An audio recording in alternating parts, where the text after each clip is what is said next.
We're going double barrels here today. A lefty on the hill for Fairfield and Aaron England, 2-2 with a 194 earned run average. His mound opponent is a right-hander that you're very familiar with, Nathaniel. Brennan Heilman, he's 1-0 with a 3.03 earning. Yeah, Heilman called a game with Reed Mouse just a little bit ago down at the University of Cincinnati. Great pitcher's duel between Heilman and I'm blanking on the LaSalle pitcher's name. I think it was Nick Heffron. Yes. And the two of them went at it all day long. Heilman, I was impressed not only by his performance on the pitcher's mound, but he was also able to drive in a run that would have staked him to his own lead. Like, the guy does it on both sides. He's really incredible to watch. By the way, as you see on your picture, you got clear skies, a few clouds in the background. Game time temperature, by the way, powered by Bartell's Heating and Cooling, a balmy 81 degrees today. As we look at some of the other specifics, humidity at 60%, and winds a southwest at 2 miles per hour. As we're looking out towards our field, our open shot, we're seeing a slight, you see the flag, the American flag, just kind of dancing in the wind, but nothing too particularly heavy, and it's going right to left. And so the expected pitcher's duel might be helped by the fact that wind conditions here are going to probably and likely keep the ball in the park. Yeah, certainly probably the case. I am glad for the breeze, got to say, because you can feel every bit of that 60% humidity. Air's a little thicker given the amount of rainfall we've had the last couple of days. And we're seeing a nice scene right at home plate. Today's umpire at the plate, Anthony Hilly. Steve Stevens is the base umpire. And a little bit of history between Hilly and, to a certain extent, Fairfield, though it has more to do with Lakota East. You and I actually tracked down a little story. Oh, man. Some of which we cannot mention on the air. It had to do with the third baseman for Lakota East. Yeah, I think the last time I saw Hilly behind the dish, Fairfield playing out at Lakota East, and those two teams, played a great game out there. Another pitcher's duel. Evan Whitaker out there going against Aaron England, who will be there today. But real early in the game, the first at bat for Sam Penix of East, Hilly had to throw him out. There was a questionable third strike there, and the umpire called it, and Penix clearly didn't agree. Mouth back off, and I've never seen a player get tossed that quickly in all my baseball watching years. Well, and if we could tell you exactly what Penix told the home plate umpire, Trace Fowler would throw us out of here so fast that your head would spin.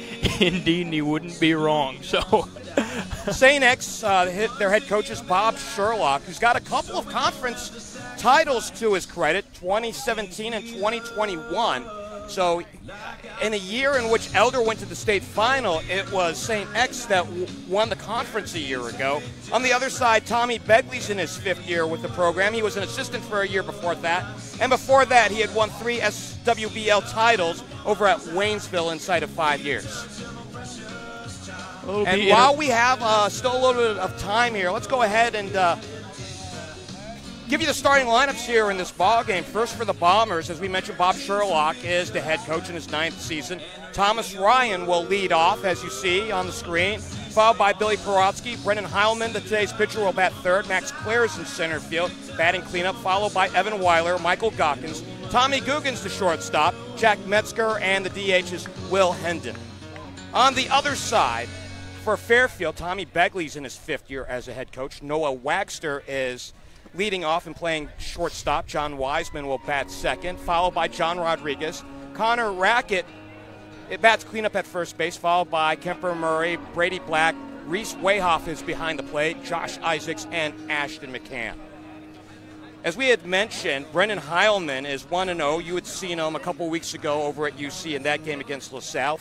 1-0, 3.03 earned run average for Heilman. He's pitched 37 innings, given up 32 hits, 20 runs, 16 of which have been earned, 15 walks, 33 strikeouts. He also has a save to his credit to go with his 1-0 record.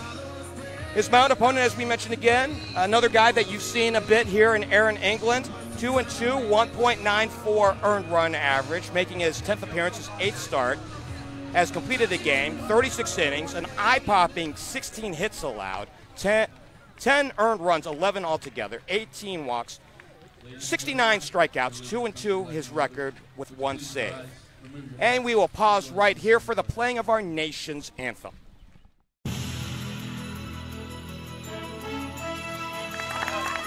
To get here to this ball game, the second round here in the Southwest 2 district, the 8-seed Fairfield beat the 32-seed Winton Woods 2 days ago, 11-1. Senior Brady Lovell was masterful in that game. 6 innings, a complete game due to the run rule.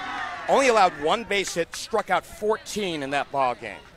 Meanwhile, the 9-seed St. X got a run rule win of its own, shutting out the 33-seed Mount Healthy 11-0 in that game. That one was shortened, and that was a combined no-hitter in that ball game for the St. X Bombers. The winner of this game, by the way, as we look forward, will take on the winner of the 423 game between Lakota East and Turpin. The Thunderhawks has a first-round bye. They played today against Turpin. Turpin got to this game with a run rule win. It's a familiar theme here today. They beat 30-seed Withrow 21-2. Whew. Anytime you can get 20-plus runs, it's a good day. It certainly is. The last time these two teams met, it was on April the 7th, 2019. The Bombers won it in 8 innings in Fairfield, 6-5. Now, the last time the Indians won in this series, that game also went to 8 innings. They beat the Bombers in Fairfield May 5th, 2018, 5-4. So it's been a long while between drinks of water. Indeed. What I'm hearing is there's the potential for this game to go into extras. We'll just have to see. Well, and we do have an early first pitch time today. As I understand it, St. Xavier has a school event that promulgated the idea that we would go start at 4:30 or 4:30-ish, as we are saying right now, instead of the classic 5 o'clock start. I don't think anyone's really opposed to the early start out here. Just get your baseball a little bit quicker. Absolutely. We see the last warm-up pitches by today's lefty starter, Aaron England. And you and Reed Mouse, as I was explaining to the Fairfield head coach Tommy Begley, I think are at the top of his fan club. Well, it's a small fan club right now because, I don't think Greater Cincinnati's yet fully been introduced to young Aaron England, but as time goes on, man, he's really come on. You look, he's added about 10 miles an hour to his fastball. It sits in there, I believe, towards the upper 80s, and so that's nasty. That's some nasty stuff. Especially, he's not just blazing fastballs in there. He will hit you with a curveball. He's got a nice off-speed pitch, and that's just lethal for a number of hitters. So we're about 9 minutes off our expected 4:30 start time, but here we go. First pitch at 4:39. Anthony Hilly says, play ball, and away we go. Foul back to the screen, 0-1 to Thomas Ryan, and we get started here in Fairfield. It's Ryan to be fouled by Billy Perotsky and Brennan Heilman. 0-1 to Thomas Ryan, who hits .295 this year, has homered and driven in 6. As you can see, the bat held high, even with his head as he waits. The lefty deals, and 0-2 on another foul ball, much in the same direction. The defense in the outfield, Kemper Murray, John Rodriguez, and Ashton McCann. John Isaacs has third, Noah Wagster at short, John Wiseman at second, Connor Rackett at first. Reese Wayhoff catches Aaron England. Strike 2 offering coming up. Foul back, we'll do it again. By the way, when you see foul balls coming back your way towards your camera view, that's not just to the camera. That's our way. We're right behind home plate today. We're doing our best to hang in there. We're getting today the best view of home plate I think that Chatterbox has had all season. Strike 2 offering once more. Curve, high chop over to first, and the first baseman, Rackett, will take it himself to the bag, and that's the game's first out. 3 unassisted. So you could see Ryan was taking a few cuts there, and he's making some contact, but just not quite in that sweet spot just yet. Billy Perotsky steps in, 238 hitter, has driven in 3 this season. Righty batter, just a sophomore. Today's third baseman, and this one rides high for ball 1. So as we had mentioned for Aaron England, fastball sits 85-88 plus curveball, and it really is truly a plus curveball and a changeup. The release point, however, is the thing to notice here today. Ball 1, England to deal to the plate. And he bends that one in, got the inside corner, so says home plate umpire Anthony Hilley. We're even up at 1-1. And that's the tough part about dealing with England. He will work that inside of the plate as a lefty, and it'll just slide across, and it deceives a lot of batters. Here's the break even. It's in the air off the right side, foul towards the first base dugout, strike 2. Perotsky to be followed by Brendan Heilman, today's starting pitcher.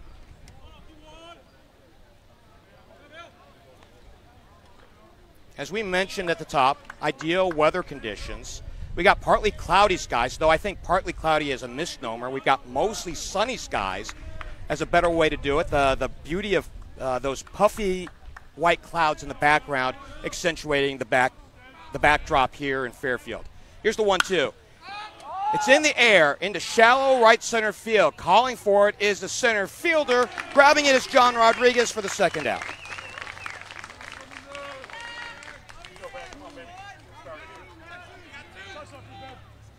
Brennan Heilman is the 2-out batter. Team's leading hitter, by the way, 463. How would you like your ace to also double as your best hitter? Well, that's what I was talking about the last time I saw him against LaSalle. You know, he was pitching out there and doing a great job of it, had 4 shutout innings, and no one had been able to stake him to a lead. So he just went ahead and gave himself the lead, managed to hit an RBI there. Gave himself the 1-0 lead. Now he lost it in the top of the next frame, but he can really do it on both sides. Chopper hit foul, and by the way, that was really loud coming off the bat of Heilman. He was on it just a bit late. 0-1. Heilman waiting on England. This may be the battle of the day, by the way, literally and figuratively. And this one rides outside, and we even up. And I say that, partner, in that here you have the aces of 2 staffs, right? But in this case with St. X, this may be the best hitter on the team. At least from an average point, it is. 1-1. Oh, beauty curve over the outside black. 1-2. Nice pitch. And that's the curveball we were talking about, a plus curveball. And it'll be interesting to see as this game progresses how the umpire Hilley decides to officiate those corners of the strike zone. Giving him another inch on the outside perhaps. Here's the 1-2. And it misses outside, and it's too early to be counting those inches yet. And we even up 2-2.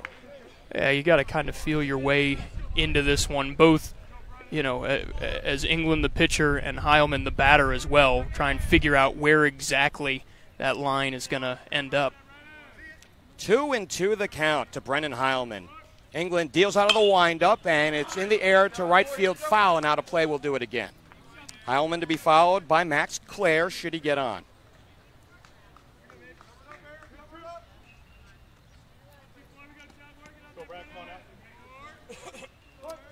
Outfield playing off the lines, by the way. They're playing in towards the gap. And Heilman waits on the 2-2 once more. England deals plateward as he curves one in there, and Heilman got a piece and will do it again. So I believe that's now 3 in a row that's been fouled away. Yeah, he's managed to fend off a couple of those pitches, and it's going to prompt the mound visit as Wayhoff comes out to talk to England. While we have a minute, and I say a minute, maybe a couple of seconds, they just want to reset their signs and make sure. We'll give you a chance to understand the sectionals around Southwest Ohio as we progress through this game. 2-2. Inside we go full.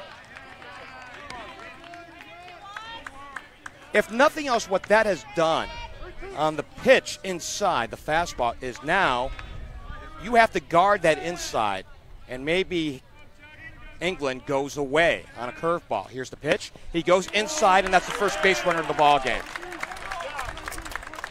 So they go away from strategy. Instead of pitching back outside with the breaking ball, they go back to the fastball. It missed, and Max Clare is the 2-out batter.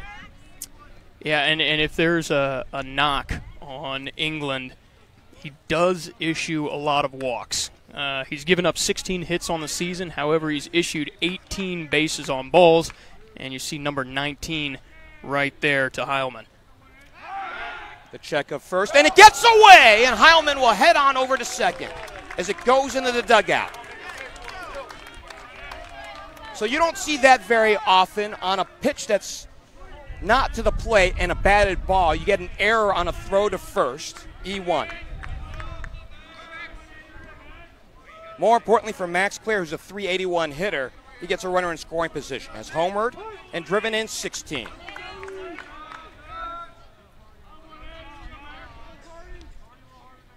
Lefty batter against lefty pitcher, and here it comes. The fastball on the outer half, 0-1. And I got to tell you, if you're Max Clare, while you're not intimidated by anybody, you're talking about a pitcher that can come inside with the fastball and take you 5 inches off the plate on the curveball outside. It's a sign of a good pitcher. Enough different pieces to keep that hitter guessing.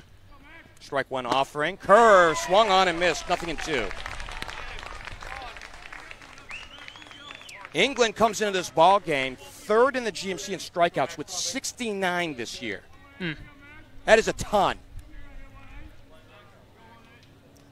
Notched probably about a third of his total in a single game. It's 17 strikeouts in one outing. That was the Middletown game back on April the 25th, 4-0, a one-hitter. He was 1 out away from a no-hitter. I mean, tour de force on the season. Here's a strike two offering.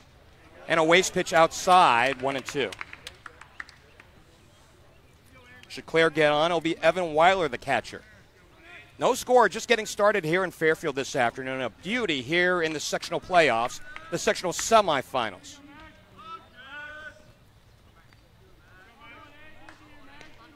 The check of second and the 1-2 coming plateward.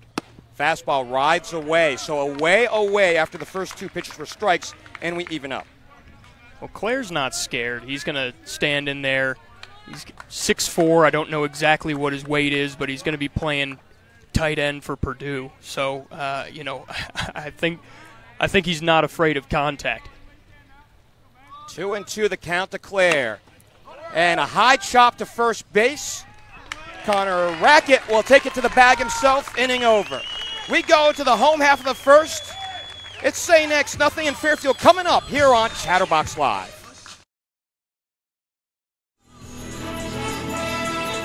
To the bottom of the first we go, no score here at Joe Nutsoff Field in Fairfield. Along with Nathaniel Hitsley, I'm Geoff Kim. Our producer today is Joe Meehan. And we'll see if Brendan Heilman can duplicate or enhance what Aaron England did in the top of the inning. Well, England, for the most part, outs-wise, was able to work efficiently, only faced 4 batters. However, a lot of foul balls on those pitches, so pitch count probably running in the high teens, maybe approaching 20, I'd say. For Heilman, if he can keep that pitch count a little bit lower, cruise through some of these innings, I think both of these pitchers are probably going to end up going deep into the ball game. Well, and that's the expectation. And talking with both coaches, both had basically stated, and I'll paraphrase them for the lack of, just for the sake of being able to tell you how locked in they are and thinking about this game being a pitcher's duel, is that they will go with their horse for as long as they possibly can. Today is the most important thing. Don't worry about tomorrow or in the case of the next game next Tuesday. Brendan Heilman is on the hill warming up as we speak. The defense behind him, Simeon Graves in left field, Max Clare in center, Thomas Ryan is in right field. The infield, around the horn, third to first, Billy Porotsky. Tommy Guggens is the shortstop. Jack Metzger plays second. Michael Gockins is at first base. Evan Weiler catches Brendan Heilman. The book on Heilman, 3-pitch pitcher. Yeah, just like England as well. His speed sits just a hair lower than England, but still very effective in the mid-80s there. It's what you're looking for at the high school level for a staff ace, and he brings it. Fastball, curveball change. He is a little bit more pitch to contact, as you saw firsthand 2 weeks ago, than England is. Yeah, but don't be surprised if he notches a few punch-outs. He's certainly due for a few per ball game. Top of the order coming up for Fairfield, Noah Waxter, John Wiseman, and John Rodriguez. No score here in Fairfield in what I believe is the best game in the state of Ohio in terms of seeds. 8 versus 9.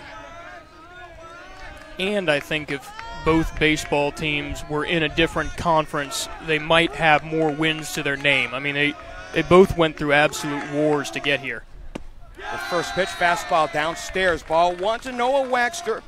324 hitter this year. He's got a home run and 7 runs batted in to his credit. Strike ball 1 offering. It rides high, a little bit inside, 2-0. One of the things that was brought up in talking with both coaches was emotion. Here's the 2-0 offering. Fastball rides high, 3-0. And in the case of a fastball pitcher like Heilman, right now, if he's trying to get his emotions checked, he's got to do it soon because fastball pitchers do let fly high. This would be a big 4th pitch. 4 straight out of the zone, and Waxter's a base runner.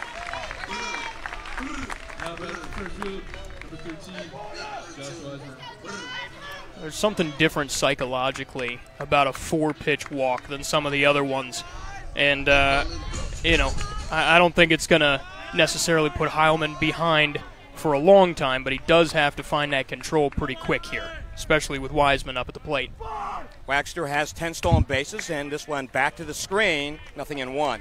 And this one right in our kitchen. In fact, I'm very thankful of this net that's right in front of us. Otherwise, I would have been ducking for cover. Yep. And I might have pushed you into the ball, to be perfectly honest. And I think the good woman next to me would have taken it right to the face. So very glad to have that netting there. Here's the check of first, and back safely is Waxter.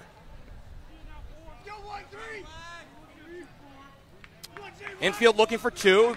Third baseman Porowski is in on the grass expecting bunt, and another check at first base. Well, that's respect to the speed of Waxter. He's got 10 stolen bags on the season. Always a threat to run. Still looking at a nothing in 1 count. Now we have time as Bob Sherlock comes out to the field. Some issue between the starting pitcher, Brendan Heilman. He's getting a little instruction here by Steve Stevens, the base umpire today. And now Sherlock will get an earful. We had mentioned the one side of the bracket in Southwest 2 coming into this ball game. The sectional final is set for Tuesday the 24th. Right now, that's set up over at Lakota East. Now, there's a chance that Lakota East will win today, and I don't know if that means that they'll have to play on a neutral field or if they'll still be a home game because it's still in the sectional and not the district. Oh, breaking ball. Nice pitch. 2-plane break. Nothing in 2. Well, after issuing 4 straight balls, 2 straight, nice strike. Check swing. Did he get him? He got him. 1 down. Good morning, good afternoon, good night. Well, that was going to be tough at the margins, but it certainly looked like that barrel came across the plate. So, notch the first one for Heilman.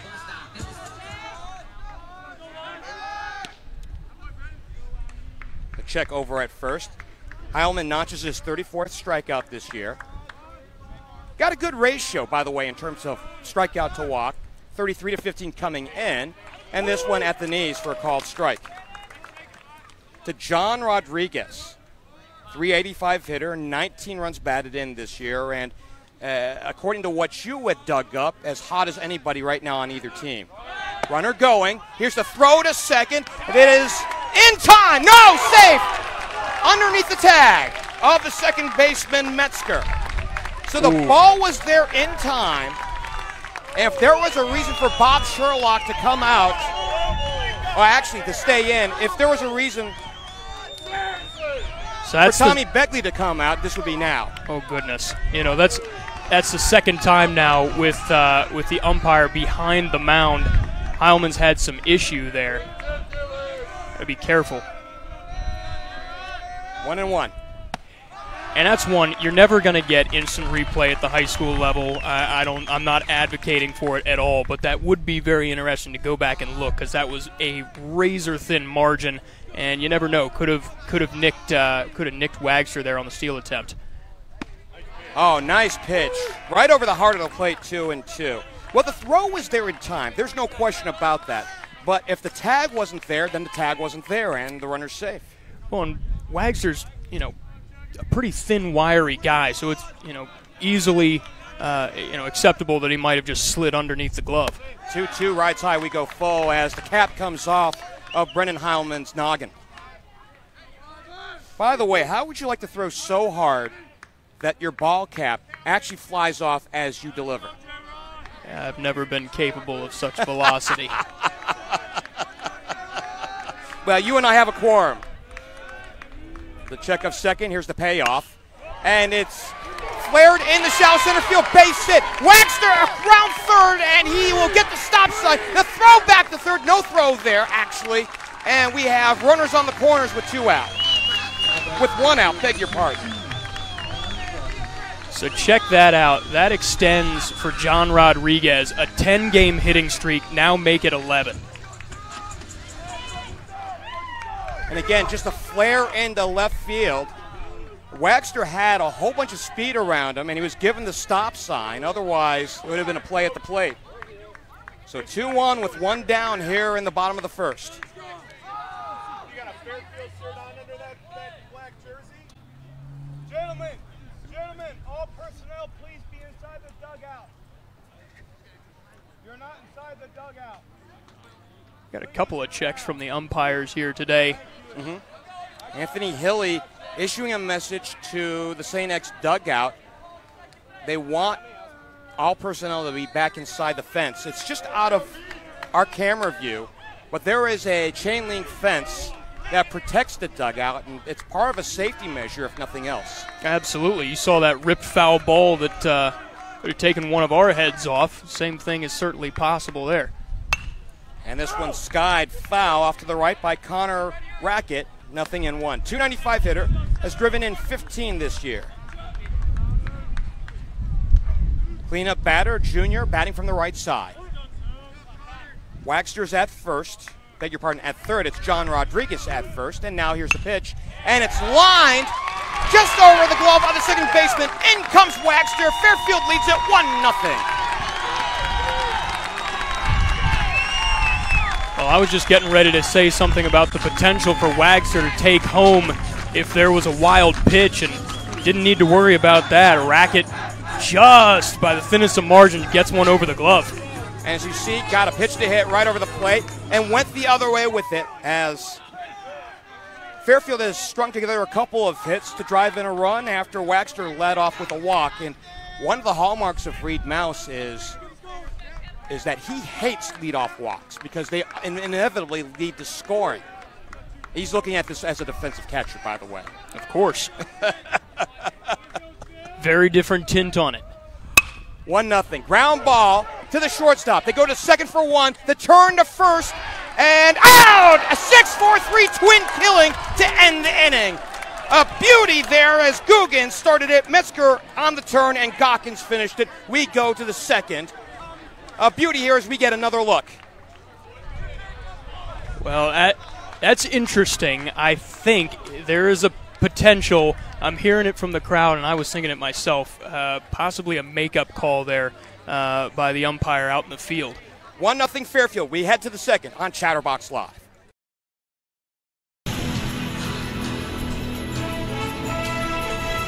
To the second inning we go. Aaron England has staked to a 1-0 lead here on Chatterbox Live, and we still continue to have a conference between Anthony Hilly, the plate umpire, Steve Stevens, the base umpire, and Bob Sherlock, who's just inside that first baseline as you see on your screen.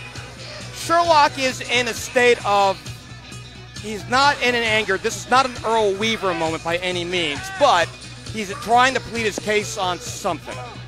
Well, yeah, the bottom of that first inning, not without controversy. There was a steal attempt where Noah Wagster of Fairfield called safe, and some balk potential activity with the back umpire talking to Heilman on the mound. So a couple of different areas, and we talk about the main head umpire. Hilly was talking to some of the personnel for St. X. They had to get back behind a certain point back into their dugout. So a number of times that already X is kind of brushed up with the officials here. So we'll have to keep an eye on that as the game progresses.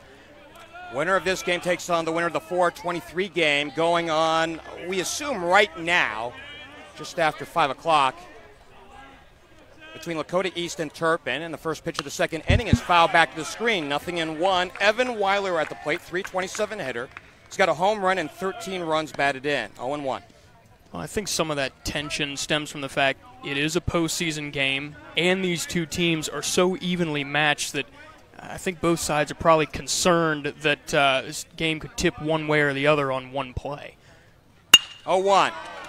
One hopper to the shortstop. Noah Wagster, high the throw, and he's out. A good tag by Rackett to get the first out of the second. Nice play. Weiler couldn't have hit that on the screws any more squarely. I mean, that thing was at Wagster in, 0.3 of a second. My goodness. You can put a star on that play. That might be our defensive gem here so far in this one, and that includes the double play we saw turn to end the first, and the first pitch to the left-handed batter, Michael Gawkins, is 1-0. Yeah, and you got to give credit to Rackett because Wagster was able to get to that play. However, the throw wasn't on target, and Rackett just able to contort his body enough to get the tag on. Ground to third. Nice pickup by Josh Isaacs, and he threw it into the ground, and this will bounce out of play. Gawkins will head to second on what is now a two-base error.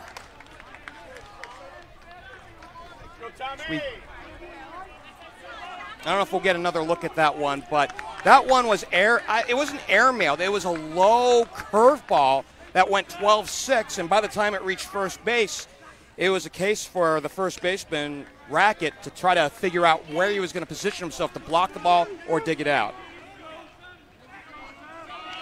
Well, so now you've got a man in scoring position for Tommy Googans. And already the second error of this day for Fairfield. Curveball, a beauty over the heart of the plate, 0-1 to Googans. 364 hitter with 8 runs batted in. Both of them on throws to first base, so that's been it's been an area of difficulty so far for the Indians.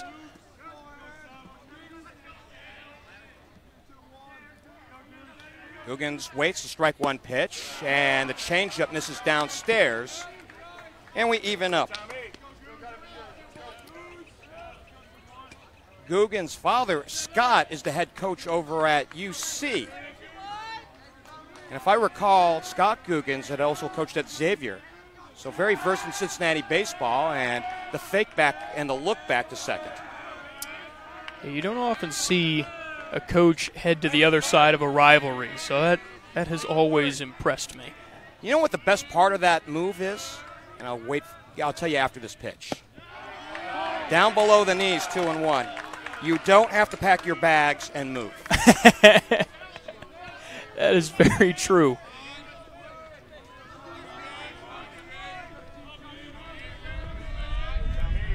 Googans waits.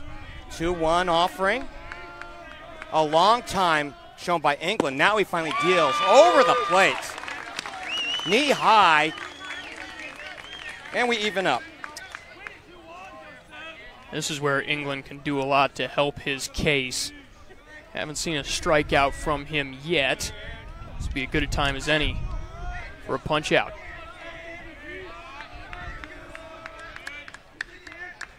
Here's the deuce pitch. Swing and a miss. And partner, I guess maybe you're a president. That is the first of the day. Yes, indeed. He's had so many of those, and if you've got errors out in the field and your defense has been a little shaky so far, best thing you can do is to not let that ball get in play. Well, right now what we saw, especially on that last change of pace, is it looks like Aaron England's got all 3 pitches working for him. Out of the stretch, fastball rides inside. A little jump rope for Jack Metzger, 1-0. 220 hitter, home run, 5 runs batted in out of the 8 hole for the senior second baseman.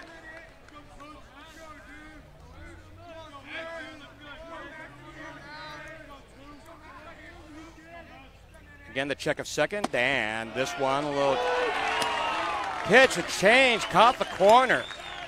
Borderline pitch, but it's 1-1.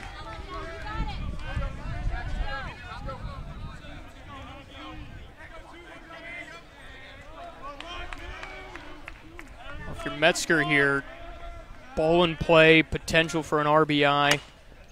And a high chop, gloved by the third baseman. His toss across is in time as Josh Isaacs helps Aaron England retire the side. We go to the home half of the second. 1-0 Fairfield on Chatterbox Live.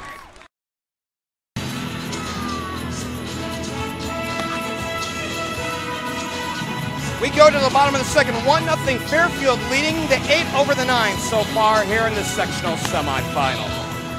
As Brendan Heilman goes back to work, he was bailed out in the last frame by a beauty of a 6-4-3 double play that was started by Tommy Guggens.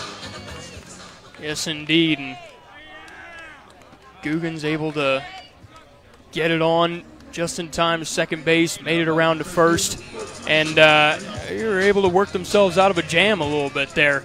Pitcher and defense working hand in hand. 6, 7, and 8 coming up. Brady Black, Reese Wayhoff, and Josh Isaacs. By the way, we want to say hello to Ty Cunningham because we saw his parents. In fact, his mom, Carrie, helped us out in getting one of our seats to our alfresco dining section. 1-0. So Ty is recovering, or actually is set to have his ACL torn up in the last meeting with Lakota West repaired. He'll be out until next baseball season, but he'll have a senior season to play next year. 2-0.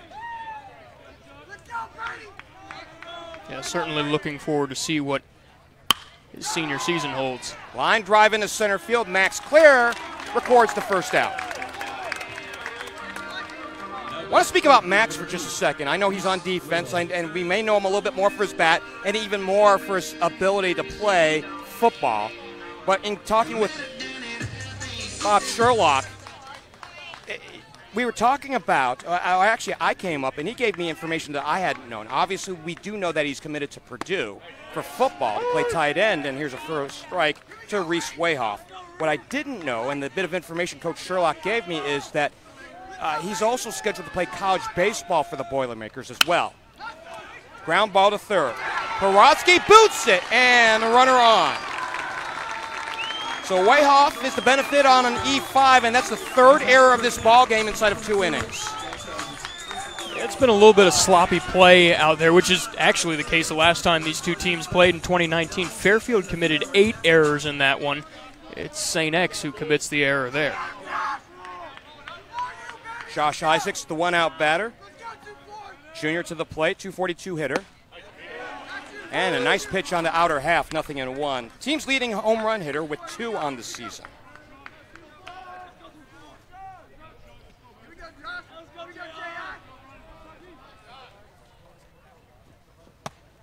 Fastball rides high. The play back to first and safe. The slide in ahead of the tag. I think if Weiler had a do-over on that one, he might have tried to hit the opposite side of the body there for Gawkins and might have been a chance at making that play. Isaacs waits, 1-1. Outside, runner going, the throw down to second, and out. A really fine throw by Evan Weiler in there, plenty of time to knock off Reese Wayhoff off the base pass, and we have 2 down here in the frame. Well, that was a tough call for the umpire to make the first time when Noah Wagster stole, but there's really no doubt about that one. Ball got there in time, way out in front of him. Out number 2. And it's in the air to right field. A deep one, back and away, back she goes! It's off the wall. Isaacs to second, sliding with a double. And how big is that caught stealing now? I was just going to say, you never know, but man, that would have been a good opportunity. Third double of the year for Josh Isaacs, and he's in scoring position with 2 down. I don't know what Wayhoff's wheels look like, and, you know, fielder picked up that ball pretty quickly, so perhaps there would have been a play at home plate, but it certainly would have been close. Fairfield would have loved to double their lead there. The check of second. Ashton McCann is at the plate. Senior right-handed batter, 286 hitter. He is 4 for 14 this season at the plate. So limited at-bats for the 9th-place hitter, and the breaking ball missing outside, ball 1. Should McCann reach, we'll get back to the top of the lineup with Noah Wagster, who has scored so far the game's only run. 1-0 here in Fairfield this afternoon.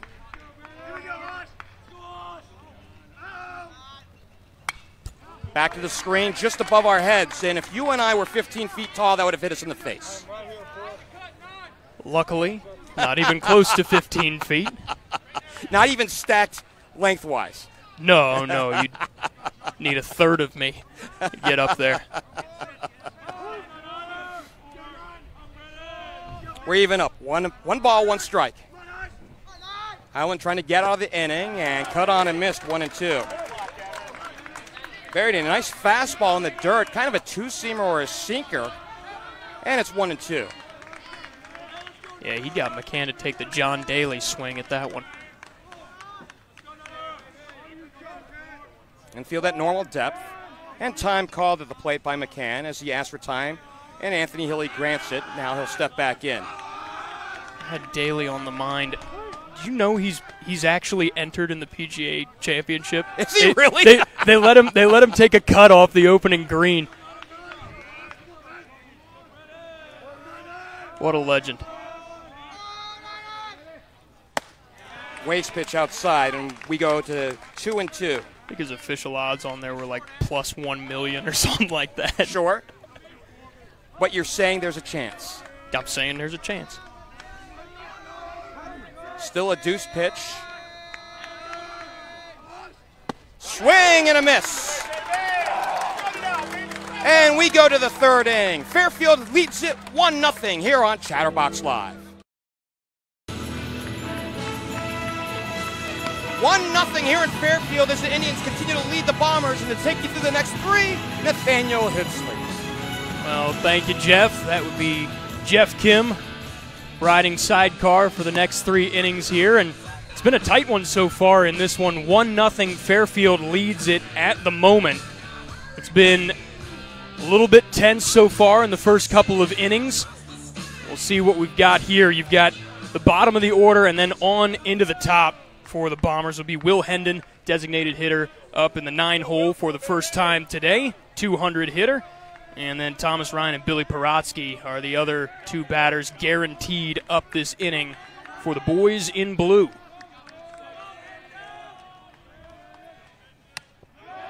England deals his first pitch upstairs, and so far, mostly without damage for Aaron England. He's issued 1 strikeout and been able to get himself out of a couple of tough patches. And that strike there will make it 1-1. Good fastball placement on that one. Inner half, at the corner, at the knees. Hard to handle if you're a right-handed hitter. Delivery, and Hendon sends that one flying down the right sideline, but foul. Remember the first inning where, I don't know if England was perfectly set, as far as pitch delivery and selection. We saw a ton of foul balls off that first baseline. We haven't seen that since. And even though that one last was, right, the fact that we're bringing it up here in the 3rd kind of tells you that we missed it here in the 2nd. So England will deal with a favorable count. Can't get Hendon to chase that one, but it's not going to matter. Umpire calls that one a strike. So that's the first time there's been a little bit of controversy with the umpire out in the field. That's the first time today that there's been a question at the plate. Look at this pitch. Outer half on the corner, painted it black, and what felt like an extra second by Anthony Hilly to call it strike 3 was a strike. Well, so that's the tough part. When you're an umpire, it's that hesitation at the end because you get the fans thinking one way and then it ends up being another. It's all about managing expectations when you're behind the dish like that. 1-0 pitch is going to hit that outside corner to run it 1-1.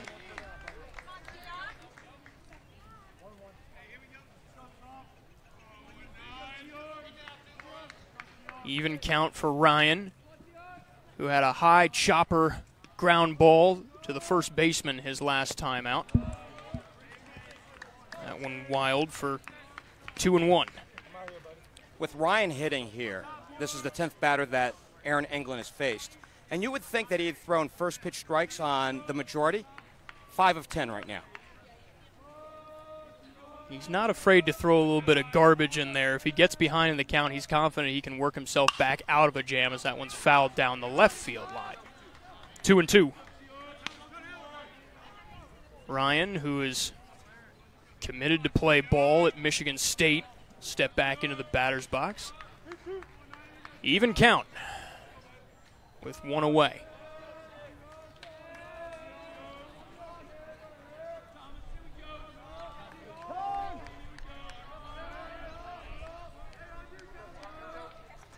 Englund and Wayhoff trying to get on the same page, figure out which pitch they want Mr. Ryan to see. That one outside, count is full. By the way, is it me or in this at-bat has Englund really slowed the pace? I mean, it really slowed the pace. Yeah, he has. Now he works right into it. And that one chopped right back his way. It'll slide past Wagster, the shortstop, and that'll be a base hit for Thomas Ryan. First hit of the ball game, by the way, for visiting St. X. By the way, low hit games are Chatterbox's specialty, at least recently. We just saw Harrison, as we got a look at the replay, but we just saw Harrison and Lakota West 2 days ago, and Harrison got a one-run game on one hit in beating the Firebirds in that game. So this will be the second time up for Billy Paratsky, third baseman. He flied out to center field his last time up and shows bunt there.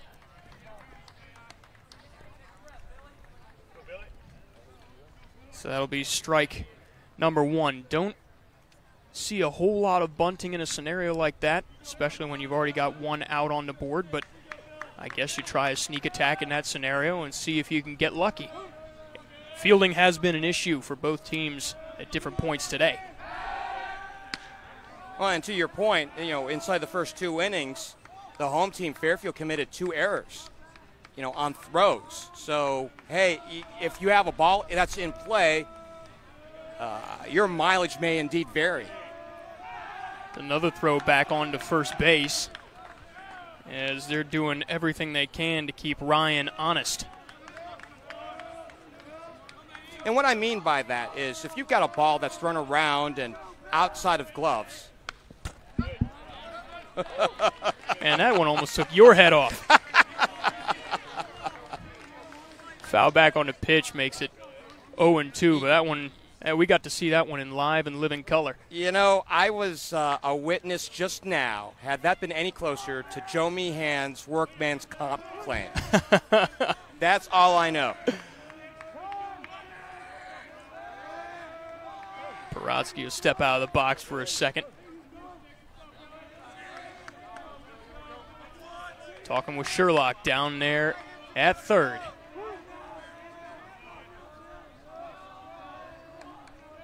The pitch And it's swung on. Pitcher will have it and throw it on to first, but the racket stepped off the bag. That's going to be safe. Throw was a little late, and we'll get a look at this on the replay. You see the double clutch by England as he looked towards second, and that hesitation and looking to try to get the lead runner cost him there in that case. That one's tough. I'm going to say in that particular scenario, I don't know how you scored that one. I'm going to still call that one a base hit. So we've got runners on first and second after the strikeout looking to Will Hendon. And a big threat here as the GCL leader in batting average comes to the plate in Brennan Heilman, who at the moment would be in line for the loss as a pitcher, and with one swing of the bat could erase that. First pitch ball for Heilman. One of the things in talking with head coach Tommy Begley for Fairfield is the words effectively wild for Aaron England. And you had mentioned as we were talking in our pregame chat, he's got more walks this year than hits allowed. That's some good solid contact. The fly will be made out. That's out number one to right field. And the runners will not be able to advance. That's good defense out there in the field by Ashton McCann. Boy, what an arm. That would have been a double play had the lead runner gone. Yeah, he won't zip that into the infield in a hurry. And that will be out number two. Defense backing up England in that scenario, and it will be 2 outs, runners on first and second for last year's co-player of the year in the GCL, Max Clare. Clare a ground out to first base his last time up.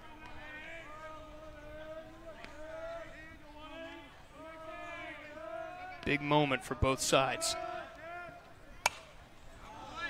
Fouls that first pitch away high and knows that he probably shouldn't have swung. That was probably going to be ball one.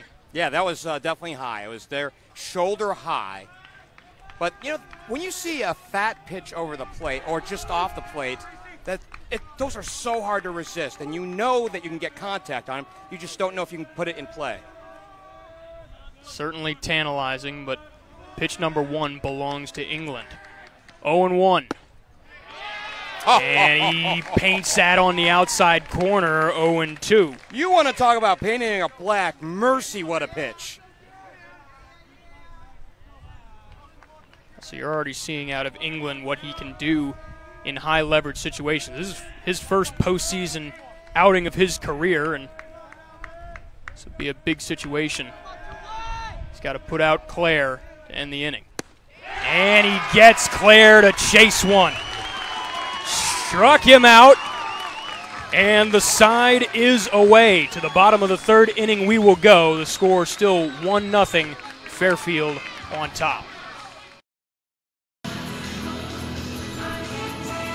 Bottom of the third inning here on Chatterbox. Nathaniel Hipsley and Geoff Kim joining you from Joe Nuxhall Field at Creekside Middle School out here in Fairfield. Be the top of the order due up for the Indians, who hold at the moment a 1-0 lead. Noah Wagster, Josh Wiseman, and John Rodriguez due up for the Fairfield side. And so far, for the most part, it has been Brennan Heilman keeping the Indians in check. Slipped up for just a moment there as John Rodriguez extended his hitting streak to 11 games. Brought in the only run of the game, Noah Wagster, to score, and it will be Wagster here to lead things up in the bottom of inning number 3. Well, and that run came around why? Because Wagster got a steal of second and was able to ride home on a base hit. And that extra base on steals right now, that's the difference maker. First pitch is a ball, and it was a controversial steal at that. He just got his frame underneath the glove of the second baseman, Metzger. And that one, ball 2.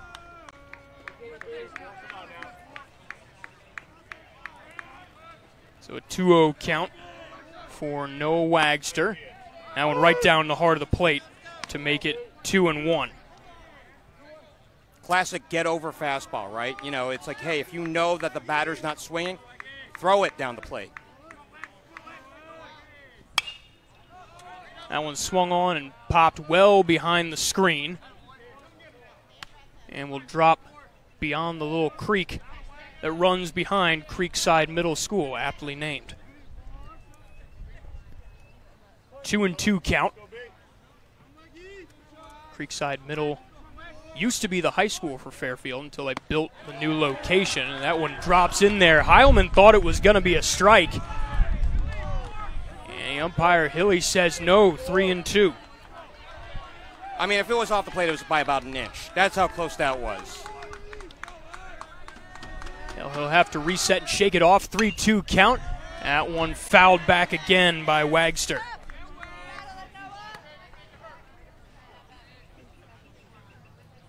Seven pitches in this at bat.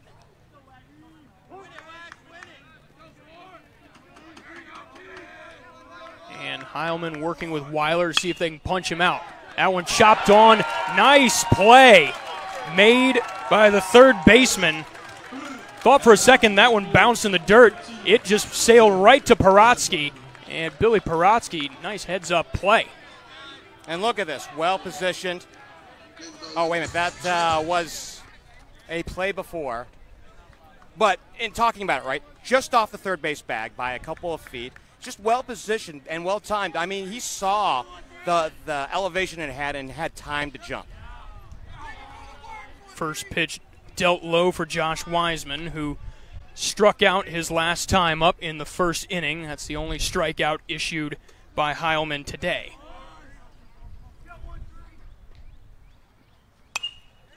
Swings at that offering and fouls it back, so 1-1 will be the count.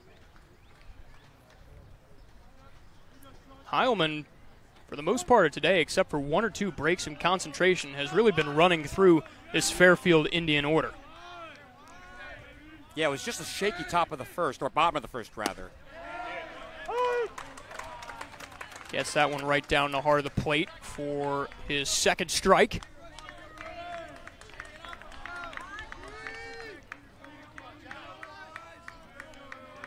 And he comes plateward with it. Wiseman sends that out into left field. Graves going back, and he's got the play just before the warning track.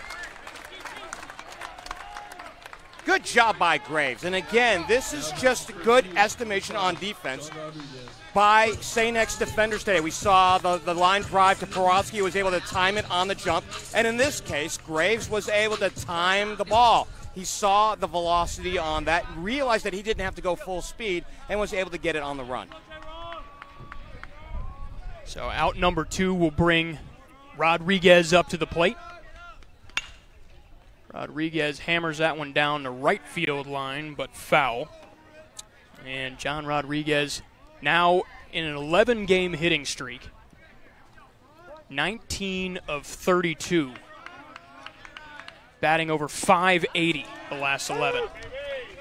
Yeah, coming in, it was, and it was 18 and 31 before that first at-bat. .581, a double, a triple, 3 walks, a couple of steals, and 7 multiple-hit games. So it's not just that you're perpetuating a hitting streak, it's that you're getting 2 and 3 hits a ball game on a regular basis. Exactly. Heilman comes plateward with this one, and this will be popped up. Guggens calls for it, and he's got it right there on the pitcher's mound, vacated by Heilman. Heilman a little fired up as we head to the top of the 4th inning. Score is still the same, 1-0, Fairfield on top.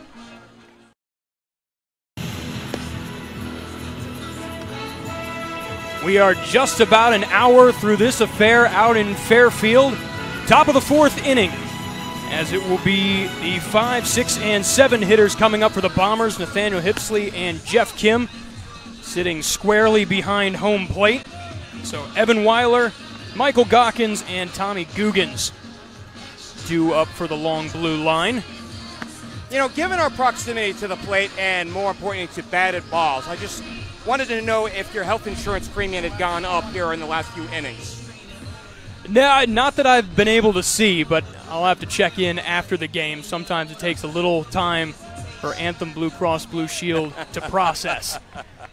Evan Weiler into the batter's box. He was the first out of the second inning.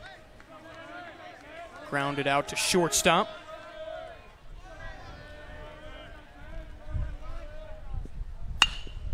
And he wastes no time, smashes that right to center field, and John Rodriguez only had to step up by about a foot for out number one.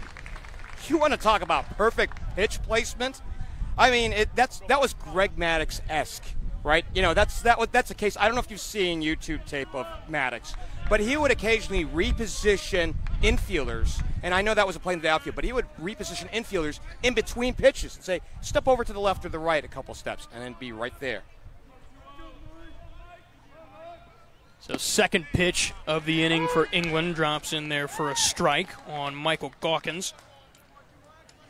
Reached on an error by third base the last time through. And St. X, an inning ago, was able to register their first hit off of England as this one bounces foul for an 0-2 count.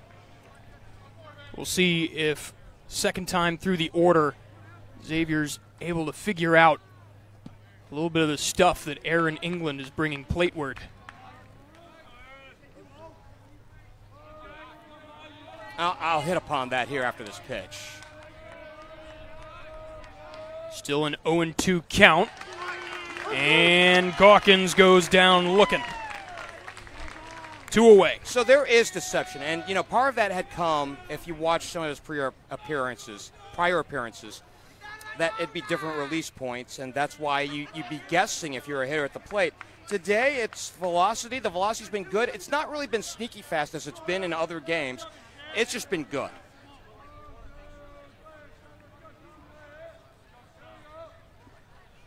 First pitch is low and on that outside corner for Tommy Guggens.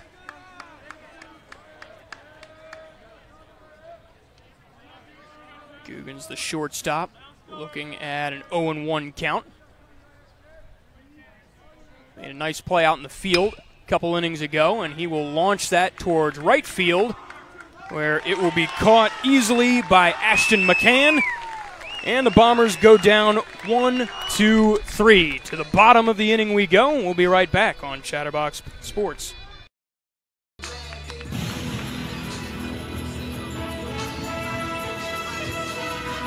Welcome back. It's the bottom of the fourth inning here on Chatterbox Sports. Brennan Heilman takes the mound, and he will be facing the middle of the Fairfield Indians order. Connor Rackett, Kemper Murray, and Brady Black. Designated hitter due up. Guaranteed this inning. Are you surprised we've got a pitcher's duel, 1-0? Not really. I mean, both of these pitchers been pitching about as good as advertised coming into this one. Not particularly high on strikeouts for either side, but they have managed to put their pitches exactly where they want them, draw the contact, has gotten a whole lot of base runners out so far. So England has retired the last 5 in a row, and Heilman has retired the last 4. So that should tell you about them settling down here in the middle innings. Well, certainly for Heilman, after he issued that 4-pitch walk to Noah Wagster to get things started, he has certainly found a rhythm here in the middle stage of this game as he gets Rackett to swing at his first offering. Swing again, and another miss, 0-2. So nice pitch sequence, right? Little wrinkle on the first pitch that had break on it that went 12-6, and then the fastball tailing inside.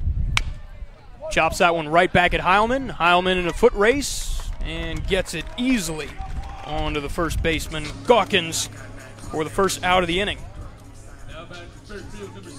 5 in a row now set down by Heilman, and again, you can credit everything, right? You have good weather conditions. You got a breeze that's pushing in, so it's at the back of the pitchers, and what's that doing? That's cooling them off between pitches. Absolutely. It's a little thing. For a second there, Murray showing bunt. Well, that's some awfully high cheese for him to think about bunting on. And he's able to pull the bat back in time, 1-0. The count to Kemper Murray, who hit into an inning-ending double play his last time up. 1-1 the count on Murray. And another thing that Breeze has done, I've seen a couple of balls hit well into the outfield, but it has caused them to lose their momentum as they get out past the infield. Well, it's definitely a swirl here in the stadium, right? Because for a second, we got a Breeze pushing at our backs, and then 2 seconds later, it came the other way. 2-1 count to Murray. And he tattoos that one into the gap between left and center. That'll drop for a base hit. He's going to try and stretch it to second, and he's in there sliding for a double. Kemper Murray on to second base. That is the shot in the arm that Fairfield was looking for here after Rackett goes down for out number 1. So Brady Black will be into the batter's box, trying to see if he can advance second Indian of the day to home plate. Saw it on the replay. Just got one over the plate and pulled it well for his 5th double of the year. Pitch on now to Brady Black. And he'll drop in there for strike number 1. Black lined out to center his last time up.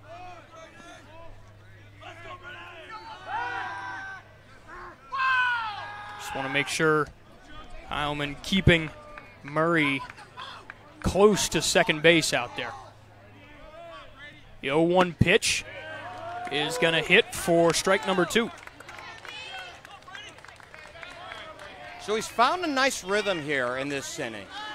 Curveball has enough wrinkle to it. Fastball has enough juice to it. Heilman deals the 0-2. That'll send the runner on to third base. And Brady Black is down at first for out number 2.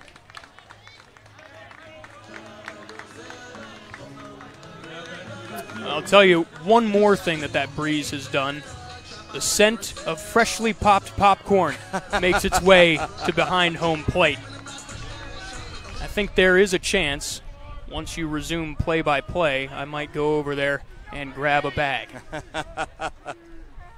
2 down in the inning as Reese Wayhoff fouls that one back. 0-1. You've got Kemper Murray, who hit the 1-out double standing there at third. And he's just desperate to come home. That one right down the heart of the plate for strike 2.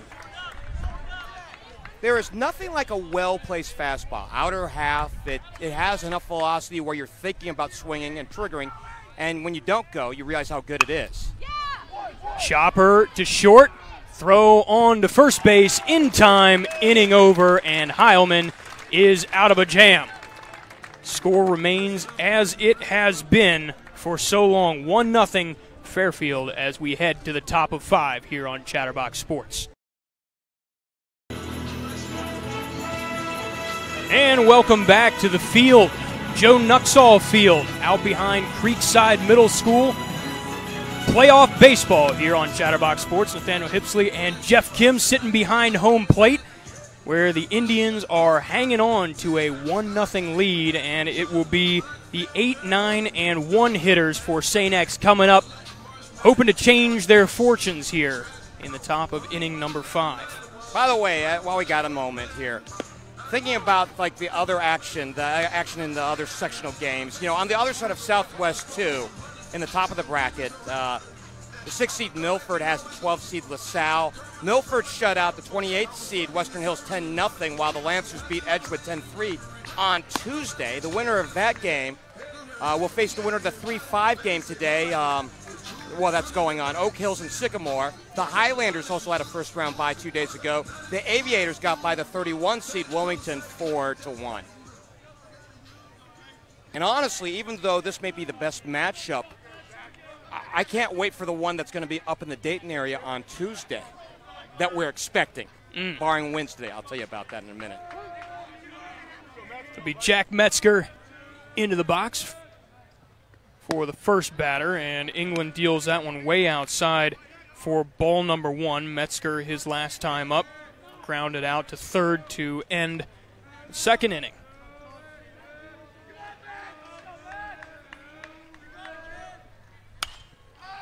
Metzger sends that one into the field of play, throws his bat down because he knows this one's probably going to drop, and Noah Wagster covered a lot of ground to get to that one. Credit to the shortstop. That's one down. I'd sure like to know what his 40 time is. Mercy, he got an explosive first step, and I thought that, honestly, that was going to be covered by Murray, but here comes Wagster, and then boom, he just exploded down into foul territory to make the grab. Well, you look at him, and Wagster has a slight frame out there in the field, but he does have a home run, 2 triples, and a number of doubles to his name, and you wonder, probably a lot of those are just on the strength of his legs.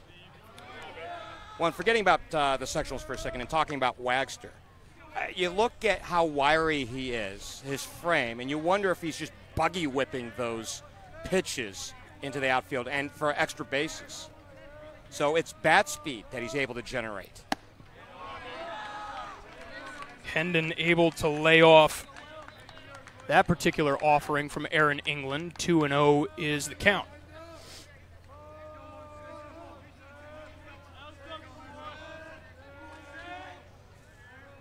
England stretches, comes plateward with it, and fouled off for 2-1.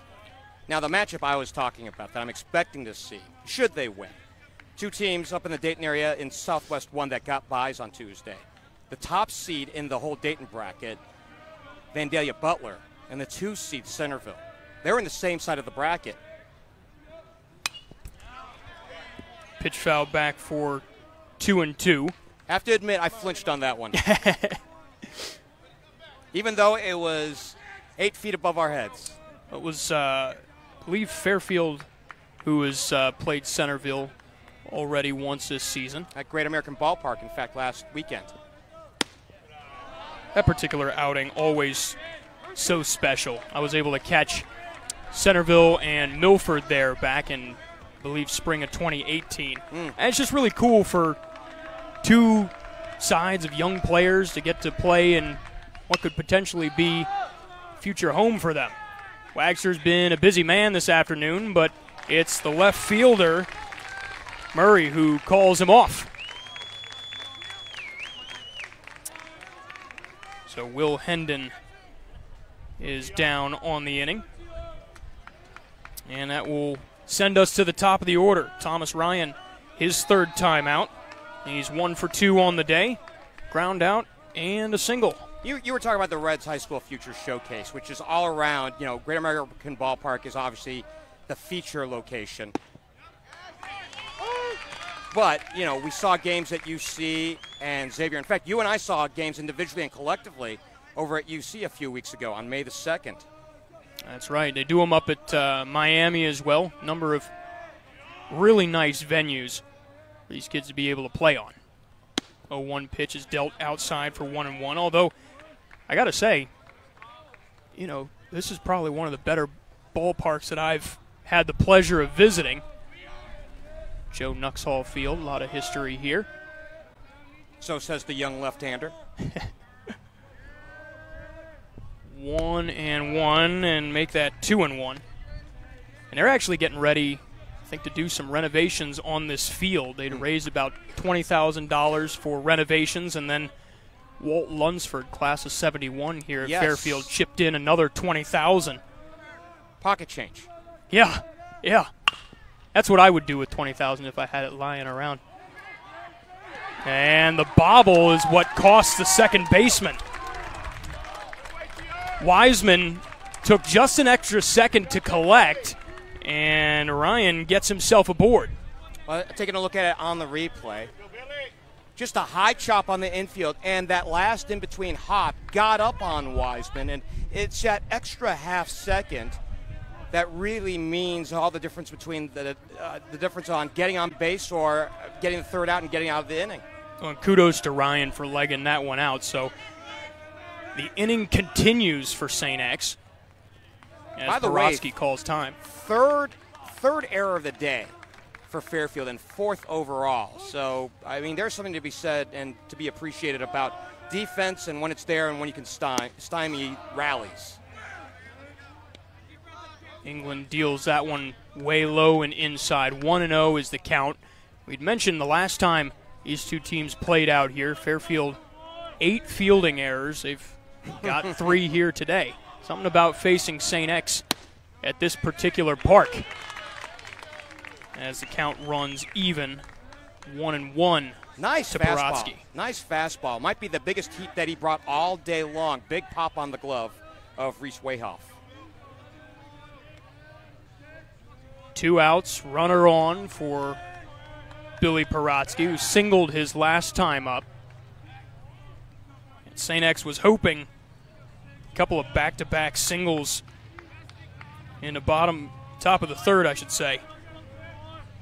Try and threaten and just weren't able to capitalize.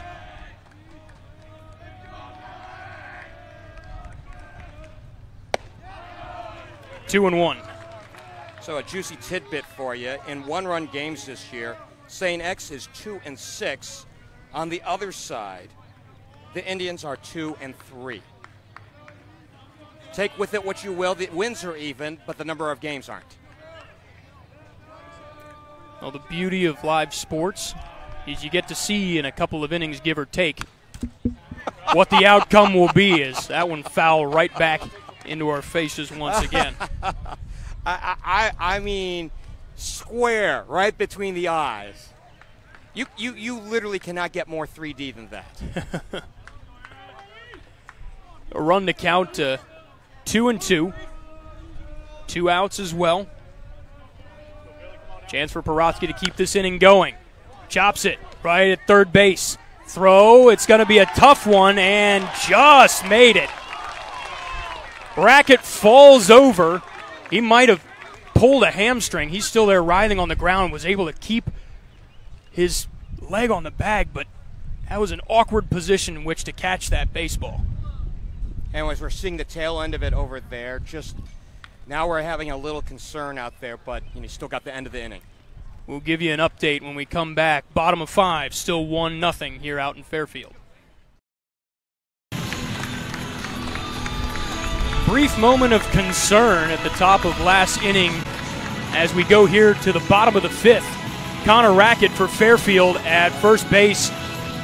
Now able to jog off under his own power. We'll see if he stays in the ball game going forward. But Rackett was able to make a nice play to end the inning. Had to dive, stretch himself out, make the final out there at first base. He's been splayed out in a number of different directions as he's been a busy man over there at first base. Hope he's okay. But in the meantime, it's Fairfield up 1-0 as they've got Josh Isaacs, Ashton McCann, and Noah Wagster coming to the plate here in bottom of 5. Nathaniel Hipsley and Geoff Kim joining you from a very pleasant afternoon here in Fairfield. Sun has dipped behind a cloud, so we get a little bit of shade. Temperatures cooled off a couple of degrees. Couldn't ask for a better day of baseball. In case you want to know, in games in which either team have scored 0 or 1 runs, obviously it's always a loss when you score 0. But, and put it in perspective, when you have 1 run or less in this season, St. X is 0 for 3. All of their losses have come this month of that variety. And Fairfield is 0 for 3 as well this season. So if the score holds up, well, something has to give, and right now it's breaking well for Fairfield. Aside for the 1 run that the Indians were able to put up in the bottom of the 1st inning, Brendan Heilman has been working his way through the order. There's contact. Guggens throws on to first, and that'll put away Josh Isaacs for out number 1. We often, it's an old adage. I don't know if we often say it because we don't see a lot of double plays in high school baseball. The double play is typically known as the pitcher's best friend. Right now, in high school baseball, especially in this game, first pitch outs are our pitcher's best friend, and that's what we just saw. So bring up Ashton McCann. The right fielder will look at ball 1. McCann struck out to end the 2nd inning his last time up. Ooh, and takes that one right down Broadway, 1-1. Nice pitch. Had a little extra break to it on the end of the pitch.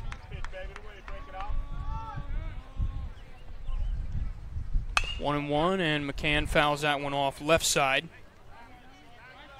If you were to put a ranking through of all-time baseball last names, not the players they're attached to, I just got to say McCann is one of the greatest baseball last names you can have. It just rolls off the tongue, and you know that's a dude playing baseball out there. Unfortunately, he gets rung up there by Heilman and goes down looking for out number 2. So it will be Noah Wagster, who reached safely in the first inning and provided the game's only run. Lined out to third base his last time up. Third strikeout of the day for Heilman. And he has been really, really good, I'll tell you after this pitch. By the way, speaking of, that pitch was a beauty. 2-plane break. Well, Heilman not to be outdone here by Aaron England. He's allowed that one run, but since then he has settled down in quite a way, and Fairfield hasn't been able to get a whole lot more since. So Heilman had given up that single run on 2 base hits in the first. He's only given up 2 hits since then. 2.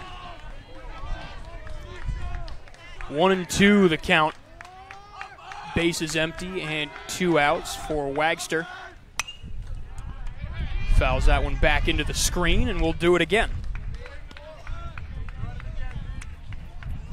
Wagster started playing ball for the Indians about halfway through last season. Came on as a freshman, finished out the season hitting .286 and has raised his average at .324 this year.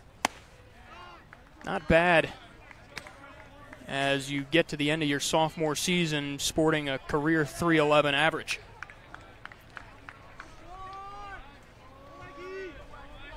2-2 count, and has to duck at that one. Count runs full.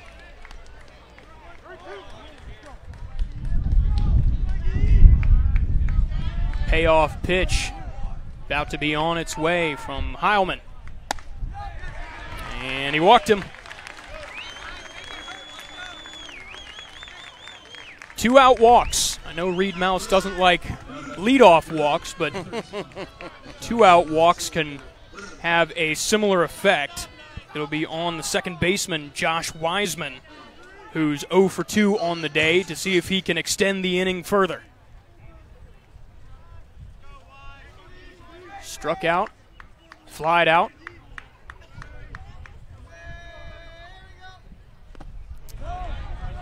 And that pitch low for ball 1, so Wiseman with an opportunity to advance his buddy on the other half of the infield.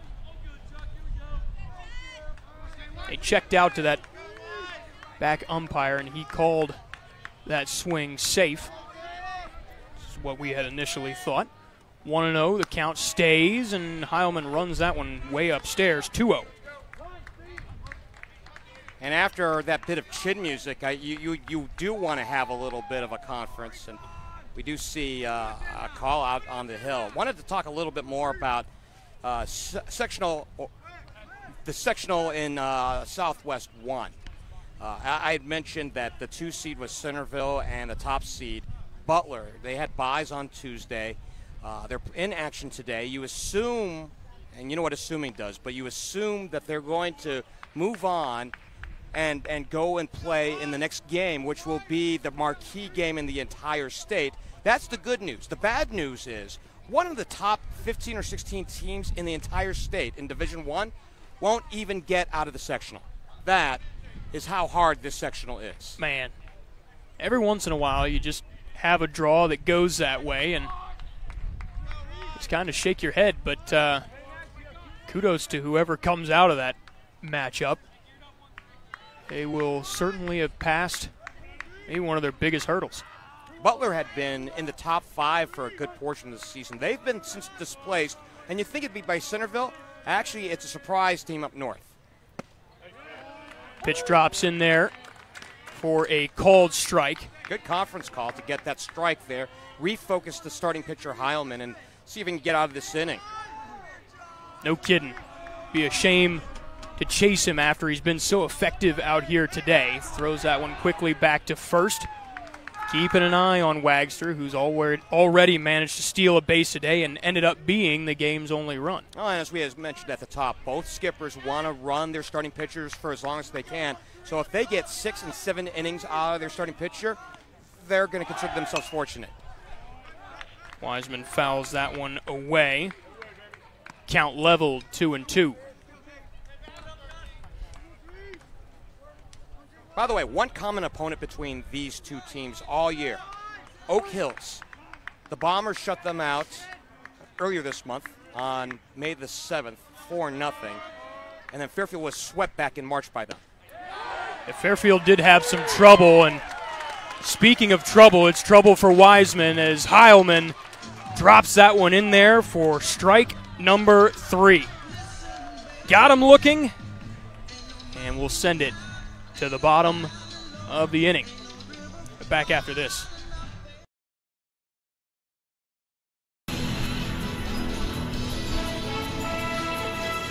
Welcome back to Fairfield. Nathaniel Hipsley and Geoff Kim behind home plate as Fairfield is up 1-0 on visiting St. X. It's been my pleasure to be with you for the last 3 innings, but it's time to hand things back over to Geoff. Geoff, take it away. Nathaniel, thank you. To reset, Fairfield has a run, the only run on the board, on 4 hits. They've committed 3 errors, have left 4 on base. For visiting St. X in this ballgame, no runs on 2 base hits, an error, they've left 4 on. We've got a good old-fashioned good one, as they say here in Fairfield this afternoon, here at Joe Nuxall Field. Aaron England on for his 6th inning of work, and he deals the first pitch. It's a bouncer in the dirt. Slide piece had a little too much slide, 1-0. Brennan Heilman to be followed by Max Clare and Evan Weiler. To reset the defense, Kemper Murray in left, John Rodriguez in center, Ashton McCann in right, Josh Isaacs at third base, Noah Wagster the shortstop, John Wiseman at second, Connor Rackett, over at first, Reese Wayhoff catching Aaron England this afternoon, fouled out of play. And we even up, 1-1. Good to see Rackett back out there in the field. Wondered if he was going to be able to make it back. An inning ago, stretched out awkwardly to be able to make an inning-ending play at first base. So was able to shake it off. Back out there for another inning's worth of work. By the way, Rackett has given me the most trouble with his name all day long, and I'll explain after this pitch. 1-1. England deals plateward inside. It got him. It got Heilman on the inside. He did point to his left wrist momentarily, but he went down with enthusiasm down to first base, and the lead runner is on here in the visiting 6th. Yeah, enthusiasm is an understatement. He was all kinds of fired up going down there to first base. That's what you like to see. I mean, he's a competitor out there on the mound, but if he can put some runs up on the opposite side, he knows that he would potentially be in line for the win. And while that's not a base hit, St. X hasn't gotten a base hit since the 3rd inning here in this ball game. We're in the top of the 6th, 1-0.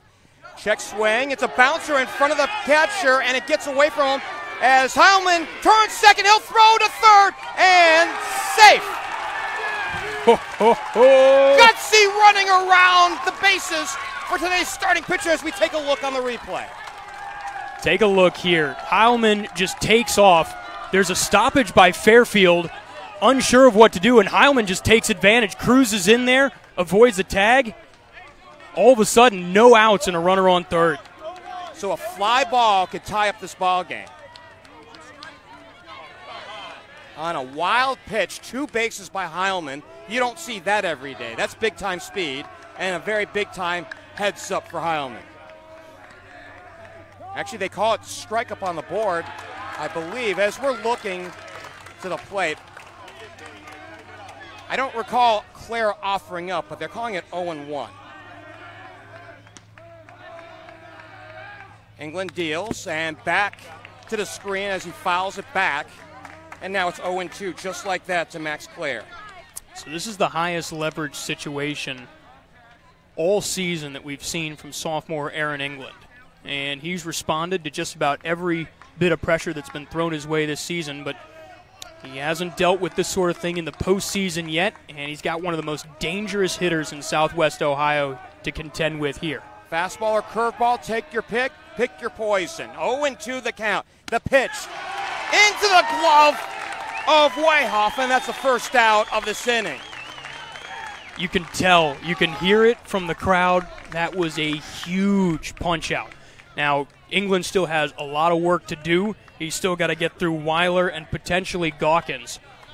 But that will go a long way to getting England to the other side. 5th strikeout of this ball game with the starting pitcher, Aaron England, and we've got just a little conference call off the third baseline as Evan Weiler, today's catcher, will step in after getting some consultation from Bob Sherlock in his 9th year as the head coach.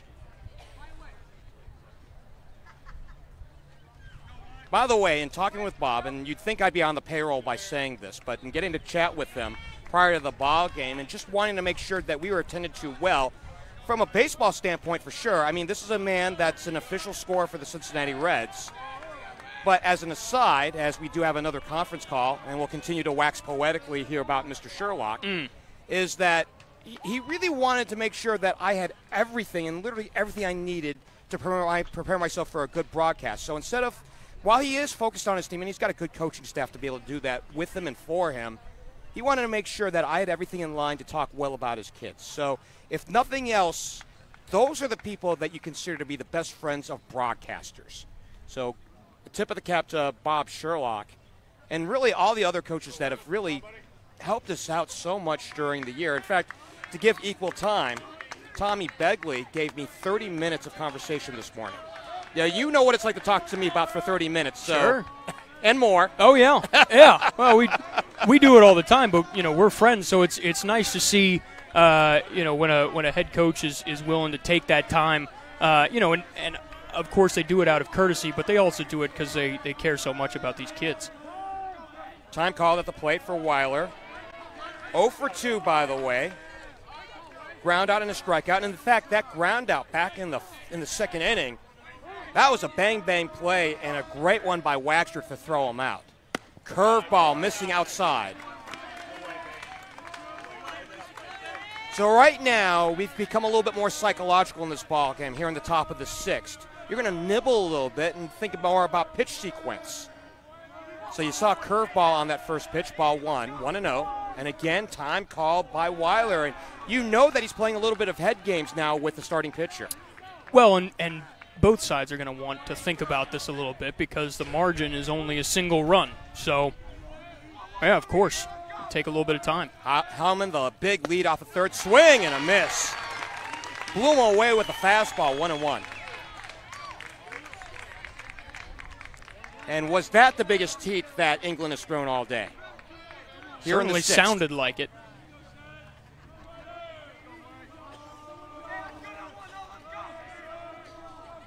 One and one, the count to Weiler. He deals, ground ball, 1-2. I'm reminded whenever those situations come up by the line in Major League. Give him the heater, Ricky. Doesn't always work, but it does work in that situation there. And, these next 2 innings are going to be all about who blinks first or doesn't blink. 1-2 the count. England deals. Curveball got him! Ooh. He painted it black on the outside corner, 2 down. And mercy, what a pitch. Look at this one again. And see, a pitch like that, that's why Reed and I were so impressed with him the last time out, because he would deal these pitches that you would think are going to end up being balls, and they just stay at that corner right where you need them to be. And if he keeps it up, England's going to pitch himself out of a jam of his own creation. Michael Gawkins is officially 0 for 1, struck out swinging back in the 4th, reached on an error, E5, back in the 2nd. One of the 3 errors in this ball game for Fairfield. 1-0 Indians with the lead on a first inning run. And England's really taking his time. And one of the things that Coach Begley had talked about part of the ball game is managing pitches and managing his pitcher from an effort standpoint and an anxiety standpoint. Being calm is actually just benefit. And the fastball rides way high for ball one. Got to say, you can't quite see in the camera view for us, but there is a game of cat and mouse being played between Heilman and England. Heilman down there at third base keeps taking some false starts towards home, trying to rattle England, throw him off his game just a little bit. Heilman had a running lead down the third base line on that last pitch. 1-0. England deals. Here's a called strike. It caught the corner, 1-1. So says Anthony Hilly, and we go even. That's going to factor in to Gawkin's strategy as this at-bat continues. Runner goes! My the goodness! Throw home, and he's out! Safe! Or he's out! A delayed call. It looked like Anthony Hilly was indecisive for a half second. Out is the call, and we have it here on the replay. Check this out. Bang, bang play. Heilman went for the glory. So the initial sign looked like safe, and then he called out, and the side's retired. Wow! We head to the break. 1-0 here on Chatterbox Live.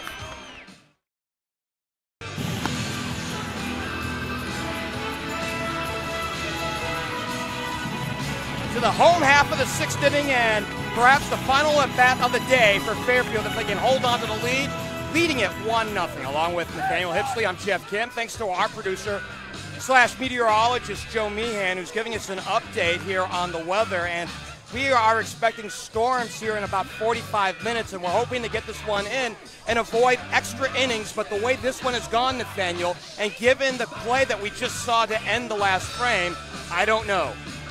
Well, it's going to be tough. I think we'll probably be able to just slide this in before the drops fall. It's been moving fairly quickly, but this game has not been without drama. I mean, you look at that play from the last inning, and for those of you who are just joining us, do yourselves a favor once this game is over, go back and take a look. That play to end the top of the sixth, a gutsy call. Brennan Heilman decides to try and steal home, and man, he nearly got away with it. We got Joe Meehan will show you again. I mean, he came in there like a missile and very nearly was able to catch Fairfield napping. He did get him by a good foot. I mean, that throw was there, and I think, honestly, had that pitch been buried on the opposite side of the plate, then you'd have a case for Heilman. But because the ball was up high in the zone and a fastball in which the catcher was able to go up and grab it, and Wayhoff was able to apply the tag, and that is so far our play of the game. Yeah. Powered by Headlines of Sportswear. Well, if there was any doubt as to what kind of a player Brennan Heilman is, you just saw right there. He's gonna take risks, calculated risks. I don't necessarily think that was the worst play in the world. There are some who might have argued against it, but in a game in which you've seen the offense hasn't been able to generate a whole lot, and he was gifted the hit by pitch on base, you might as well take a stab at it, and he very nearly pulled it off. So Brennan Heilman is on for his fourth inning of work. And glad to see that he's all right, because a slide of home, especially the way he came in, could have set him aside for an extra minute or two and maybe perhaps force Bob Sherlock to pull him. But he's back on the hill. And he deals, and this one right down the heart of the plate, strike one. Strike one to John Rodriguez. But you saw also Heilman between innings grab some water and was stretching out just a little bit. Wonder if it might have cramped just a hair. In the dirt, check swing. He didn't go around, and, well, they're going to call him safe. The appeal down to Steve Stevens down the first baseline, and ball one, 1-1. It's Rodriguez to be followed by Rackett and Murray. Fastball rides high. 2-1 to count. Rodriguez a little unusual. Right-handed batter, lefty fielder. You don't see that very often. But you know who the most famous one I can think of is that, who of that variety, and that one rides high, 3-1. You know, an outfielder who was a great right-handed batter and a lefty fielder. Played in parts of 4 decades. You're going to have to help me out with this one. I'm drawing a blank. He was known for having a mouth, referring to himself in the third person, and I'll give you the way here in a second. This one rides high, ball 4. That's tough for Heilman. Having the most steals in Major League Baseball history. But once again, I'm gonna have to show up poor. I'll say Robinson, but I can't recall it. Oh, that should have been easy. Ricky Henderson. Yeah. Somewhere, Reed Mouse is just shaking his head, a guy who lives on baseballreference.com. I'm pretty sure a few different clues ago, and he would have been able to let you know about that one. We may have a pinch hitter here as we're looking for 10. Sam Crawley is a senior, infielder, outfielder, as a .273 batter this year, 3 for 11, so he'll be into pinch hit. Right-handed bat coming in. So it's Crawley for Racket.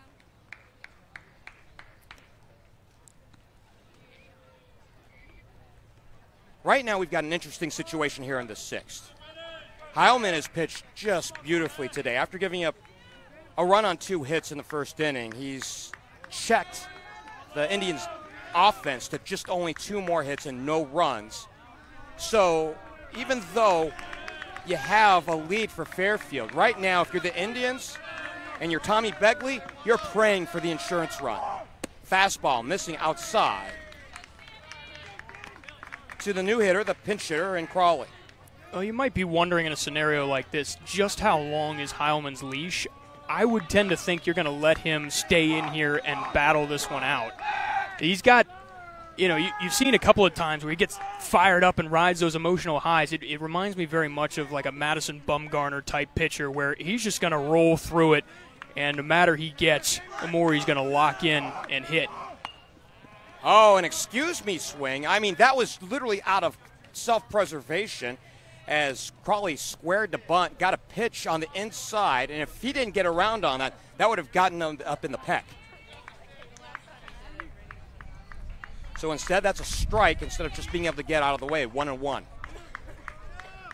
Crawley to be followed by Kemper Murray. Change of pace outside, runner staying put, 2-1.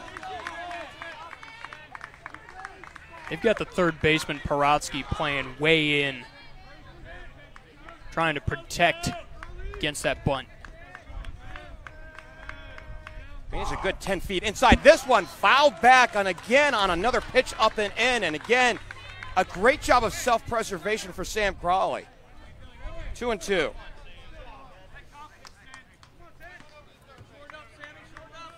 So the big thing here is now you are taking off the bunt on a 2-2 pitch and hoping that he can put it in play and avoid the double play. Infield looking for 2. Inside, we go full. Heilman jumps. He wanted that one. Well, the funny thing is it came in as we take another look. I mean, it did look inside. It did hook inside, if you will. Down the line, foul! That would have been extra bases and the insurance run. Well, maybe. Graves is shading out pretty far that way in left field. Might have had a play on that baseball. Meanwhile, Parotsky, obviously with the bunt off, he's back at normal infield depth. And again, the infield's looking for 2. In a 1-0 game in which every pitch now means everything. You're not kidding. Payoff. It's in the air, foul, we'll do it again. By the way, since you and I started, and this was just after 4:30 when we got the game underway, the stands were somewhat, mostly full. It's a packed house here in Fairfield this afternoon, standing room only. I was just going to say, standing room only. Payoff, but before that can happen, the throw back to first, and Steve Stevens on the bases says safe. Well, wait for the pitch plateward. I think that's done wonders for everyone's blood pressure here in the ballpark, is to have another full count pitch like this. Here's the payoff. Down to third. To second to one, and they'll get no play at first. So the force play goes 6-4, and there's one down. So Rodriguez is raced off the base pass. Crawley's over at first. On the fielder's choice. And Kemper Murray comes to the plate, 0 for 1, grounded into a double play in the first, and we may have a pitching change here. Heilman does not want to give up the ball, but man, did he pitch his heart out. He exits the ball game with a runner on and one out here in the home half of the 6th inning as we await to see the next pitcher up on the hill. Cole Kendall making his 8th appearance. 10 2/3 innings, has given up 12 hits, 6 runs, 5 of which have been earned, 4 walks, 7 strikeouts. He's collected 2 saves this year. He's got a 3.28 earned run average. Well, and he comes in right before facing Kemper Murray, who the last time up was able to send a pitch out there into the outfield for extra bases.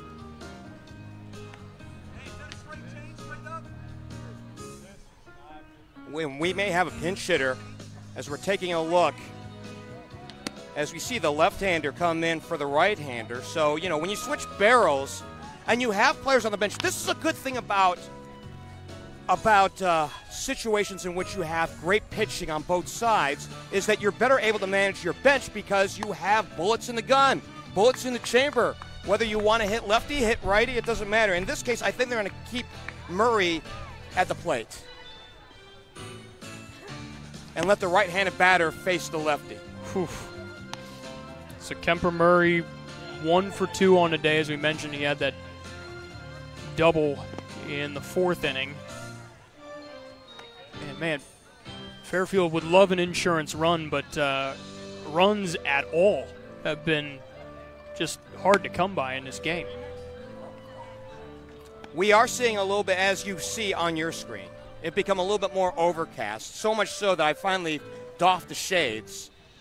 Now, you thought it was my attempt to just look cool. In fact, I actually was comfortable in just wearing sunglasses for this entire game up until now, and that's how much darker it has gone here at Joe Nuxhall Field.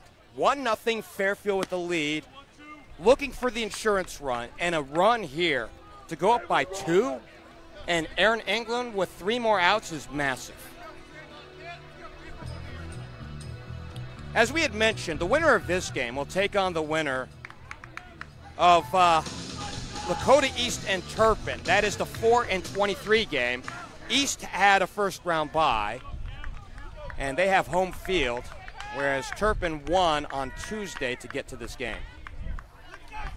But we get back to our game here, 1-0. And the newcomer hits one in the left field, base hit.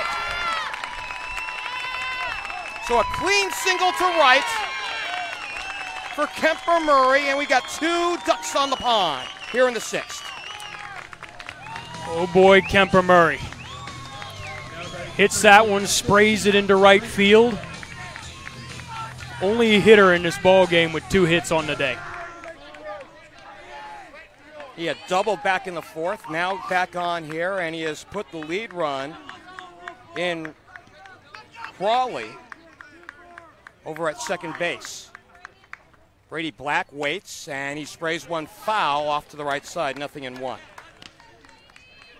324 hitter, fly out, ground out, 0 for 2 today.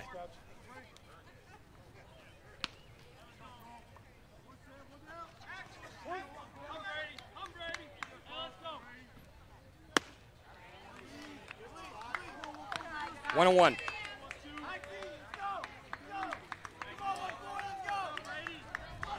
We have 1 out here in this ball game, well, in this very important 6th inning in the home half.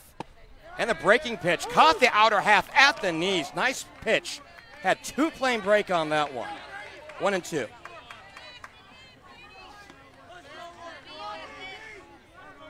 So Kendall's not afraid to work that outside edge. In the dirt, got a piece of the catcher, and we'll take a little break as Evan Weiler will collect himself. I got to be honest, umpire just, gave Kendall a new ball. I don't think Weiler was that fazed by it. Well, and this is just a courtesy by each between umpires and catchers. When they see contact of the ball to either, the other will move towards the pitcher just to give the other a moment. Just because there are two players, as this one rides outside and we go to deuce, is that both wear the so-called tools of ignorance, and so because of that, they both know the best about what the other is dealing with. It is very psychological, by the way, in thinking through that. You are supporting one another. We'll do it again, 2-2. I've never really thought about it like that, but yeah, it makes a ton of sense. It's like sharing a foxhole together. In a way, it is. As we begin to close the book on Brennan Heilman, and we'll get to that after this pitch. 2-2 the count. Or we may not get after it after this pitch. Swing and a miss. 2 down in the inning.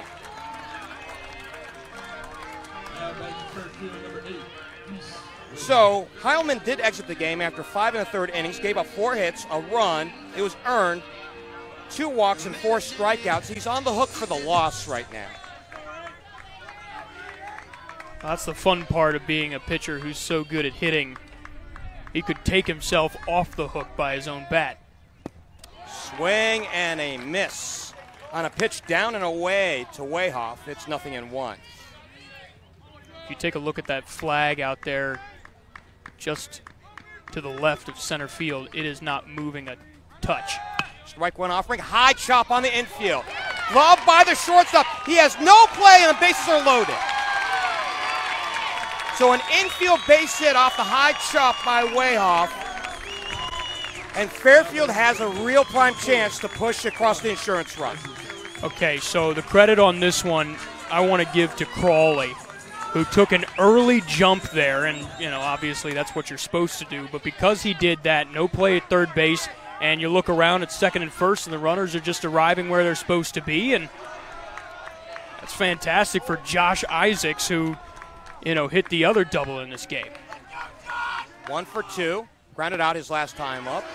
This one just underneath the knees, 1-0. Nowhere to put him. As Nathaniel mentioned, Isaacs doubled back in his first at-bat in the second. Team leader in home runs with 2. Here's the pitch. Breaking ball, caught the corner, beauty. 1-1. Well, there have been a number of times that St. X has complained when Aaron England has caught the corner, but the umpire, he's going to be consistent in places like that, and chips one there in the favor of the Bombers. 1-2. Well, that pitch, when it came in on the curve, he dropped down 3/4, threw that pitch, and it was a foot outside, I swear, and halfway to the plate, it just broke towards the plate. 1-2. Here it comes. On the outside corner, it misses. So says Anthony Hilly. Juice. Oh, boy. And you want to talk about Deuces Wild. 2-2 the count with 2 out and the bases loaded here in the home 6. Here it comes. Fouled back to the screen. We'll do it again. Man, both sides at this point holding their breath. St. X wants to live to see another day. Fairfield wants to try and crack this thing wide open. This is what you live for. The game of the sectional, the game of the regional, the game of the state, as we have time called by Isaacs. The best matchup in the entire state, 8 versus 9 here in Southwest 2, has lived up to billing. Oh, absolutely. Even in this little individual duel right here. Tall pitcher, tall batter. It's in the air. In the shallow right field. Actually, it'll stay in the infield. The first baseman, Michael Gockins, will grab it, and the bases are left juiced. We go to the 7th inning. Do or die time here on Chatterbox Live.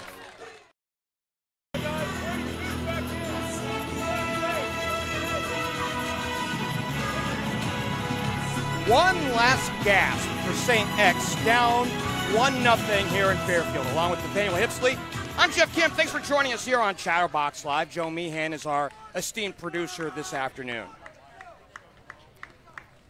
And Aaron England on for his 7th inning of work. By the way, closed the book on Brendan Heilman. 5 1/3 innings, 4 hits, a run. It was earned, 2 walks, 4 strikeouts, and he's on the hook for the loss this afternoon. And it would be a tough one to lose by a run here in this game. But that's how good Aaron England has been, checking St. X on 2 hits today. Yeah, he's done a fantastic job. He and Heilman both have been really good in this game. It's a pity that Heilman may potentially be on the hook to lose this one. As he only gave up 1 run, but that's the margin of the day, and now it's on the sophomore to close it out and bring her home. 1-0. So England trying to go the distance. And by the way, Gawkins was at the plate the last time up on that attempted steal of home, and on the outside corner, and we break even, 1-1.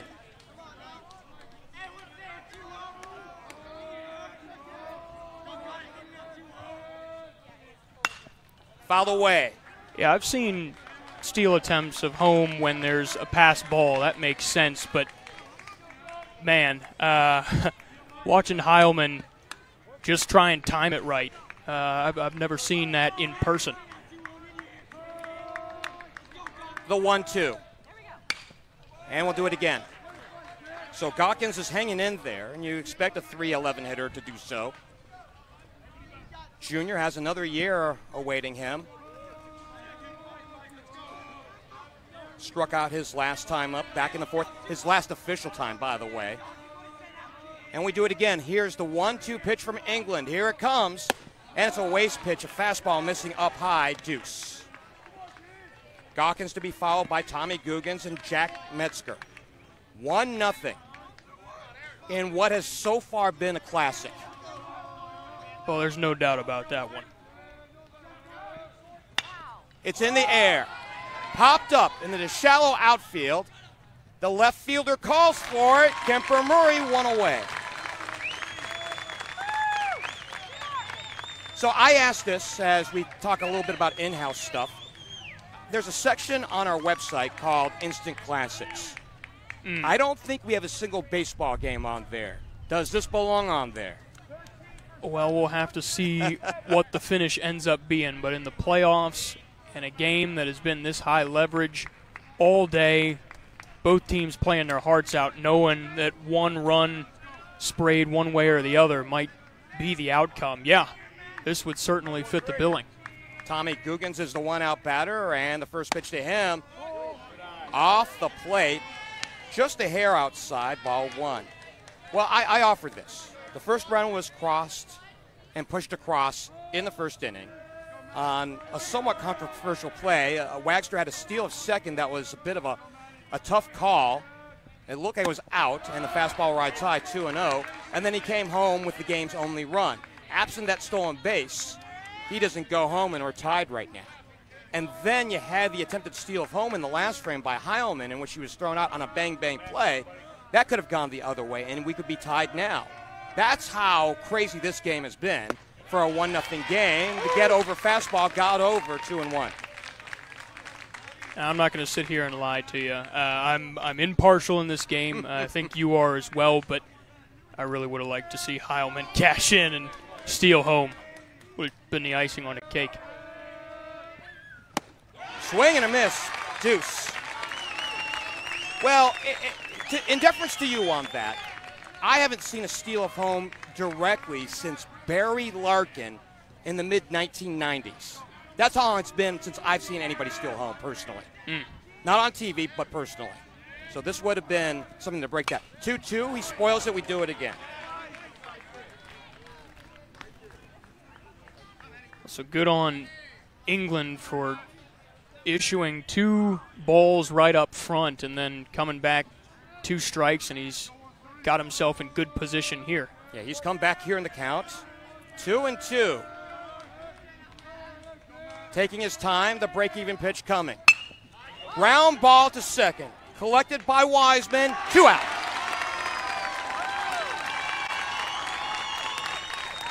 Well, so it all comes down to this. Jack Metzger represents the final out of the season for St. X. A ground out and a pop-up 0 for 2. Aaron England has been everything you and Reed Mouse have told me about. It's hard to live up to that expectation, but today he has. Well, and this hasn't even been a big punch-out day for him. Credit to St. X. He has had to battle out here all day, and this is not over at all. One swing at a bat, and we're looking at a completely different complexion. But yeah, England has certainly been impressive today. 1-0. Popped up and out of play, strike one.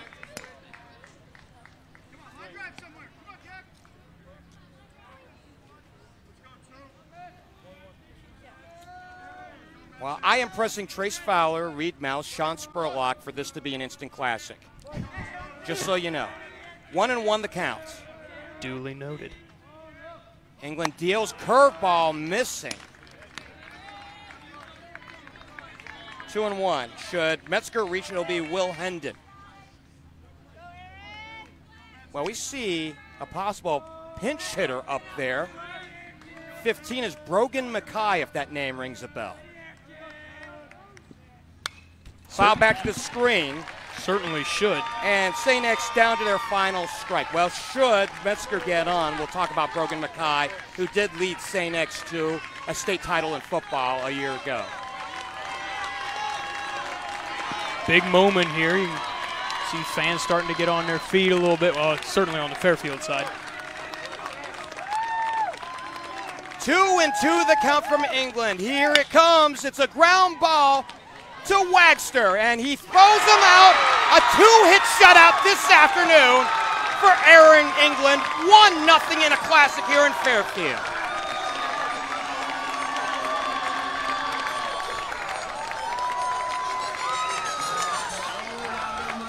A joyous celebration here this afternoon as they pushed across a run in the first and made it stand up. A hell of a ball game. It certainly was. I mean, once Fairfield got that one run up on the board, the way both pitchers were going at this game, you knew that might be the margin in the end, and it stayed that way. These two teams fought it out, left everything they had out there. And in the end, just one run in the bottom of the first. That's the difference in a whole playoff game. The only 2 hits of the ball game came in back-to-back fashion. Ryan and Porotsky had an infield base hit back in the third, and that was the last time they got a base hit here in this ball game.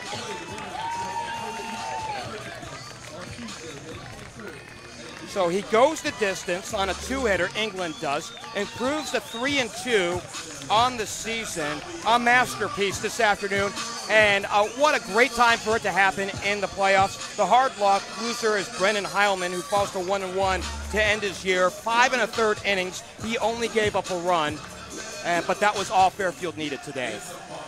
Yeah, it's a hard one to swallow if you're Heilman, because he pitched a heck of a game. Usually you go more than 5 innings and you give up a run, you're going to end up on the winning side. But, well, just had someone delivering an even more special performance on the other side today. Oh, absolutely. And in looking through this, we had talked about control being a potential problem for Aaron England. Not the case. He issued a first inning walk, and that was it. So he struck out 6. He was a little bit more pitch to contact today. And I don't know if it was that in strategy or if the velocity was just so effective on the fastball that St. X couldn't catch up. In either case, they only collected 2 hits here in this ball game. Play of the ball game, powered by Headline Sportswear. Partner, what's your pick? Oh, man.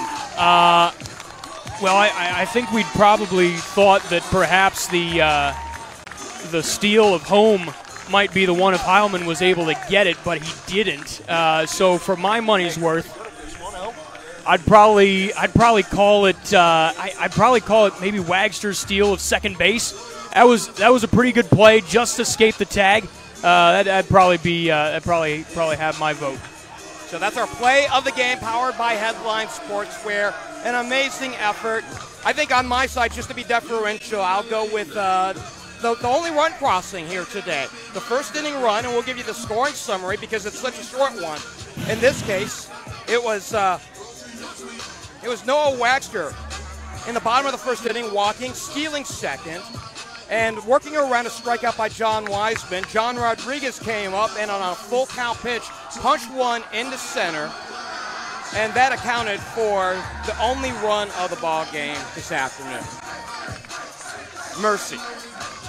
And an instant classic. I'm calling it. Absolutely. And you know, sometimes just that one run is all you need. And you look at Fairfield, they're advancing on to the next round. And in this game delivered was exactly everything you hoped that it would be. And Indians moving on. I believe it was Lakota East and Turpin is the next. They got to play the winner of that one next. And we can't wait to see who wins that game because that should be a beauty next Tuesday, whether it's in Liberty Township or if they have to go to a neutral site. Again, the final here in this one, in a game that took 2 hours and 3 minutes. A run on 6 hits, 7 left on, 3 errors for Fairfield. They win this one. No runs, 2 hits, 1 error, and 4 left on for St. X. Again, the win to Aaron England, 3-2 on the season. A complete game, 2 hitters. Walked 1, struck out 6. And the hard luck loser, Brendan Heilman. 5 1/3 innings, 4 hits, a run. It was earned, 2 walks, and 4 strikeouts. Final thoughts on this one? Well, we've talked about it a number of times in the broadcast. It's, it's a good old-fashioned pitcher's duel. Both teams not able to get a whole lot going offensively, and not because we don't have 2 good offenses here. It's just the pitching was just that darn good. And end of the day, you love to see a sophomore pick up a win like that in the postseason. And that's just the first of many solid outings that we're going to end up seeing from Aaron England. Partner, with apologies to Reed Mouse, who's my normal tag team partner, and you were really great in picking up his spot today. I hope you and I get to do this again, if not for no other reason that we may be good luck charms in seeing shutout baseball. Yes, indeed. Yes, indeed. Again, the final here in this one. Fairfield advances. They improve to a record of 16-10. They go to the sectional final next Tuesday on the strength of a 1-0 win on a 2-hit shutout by Aaron England. St. X falls to a record and ends their season at 13-12. We'll see you next Tuesday for the sectional final. For Joe Meehan and for Nathaniel Hipsley, I'm Geoff Kim. Good night from Fairfield.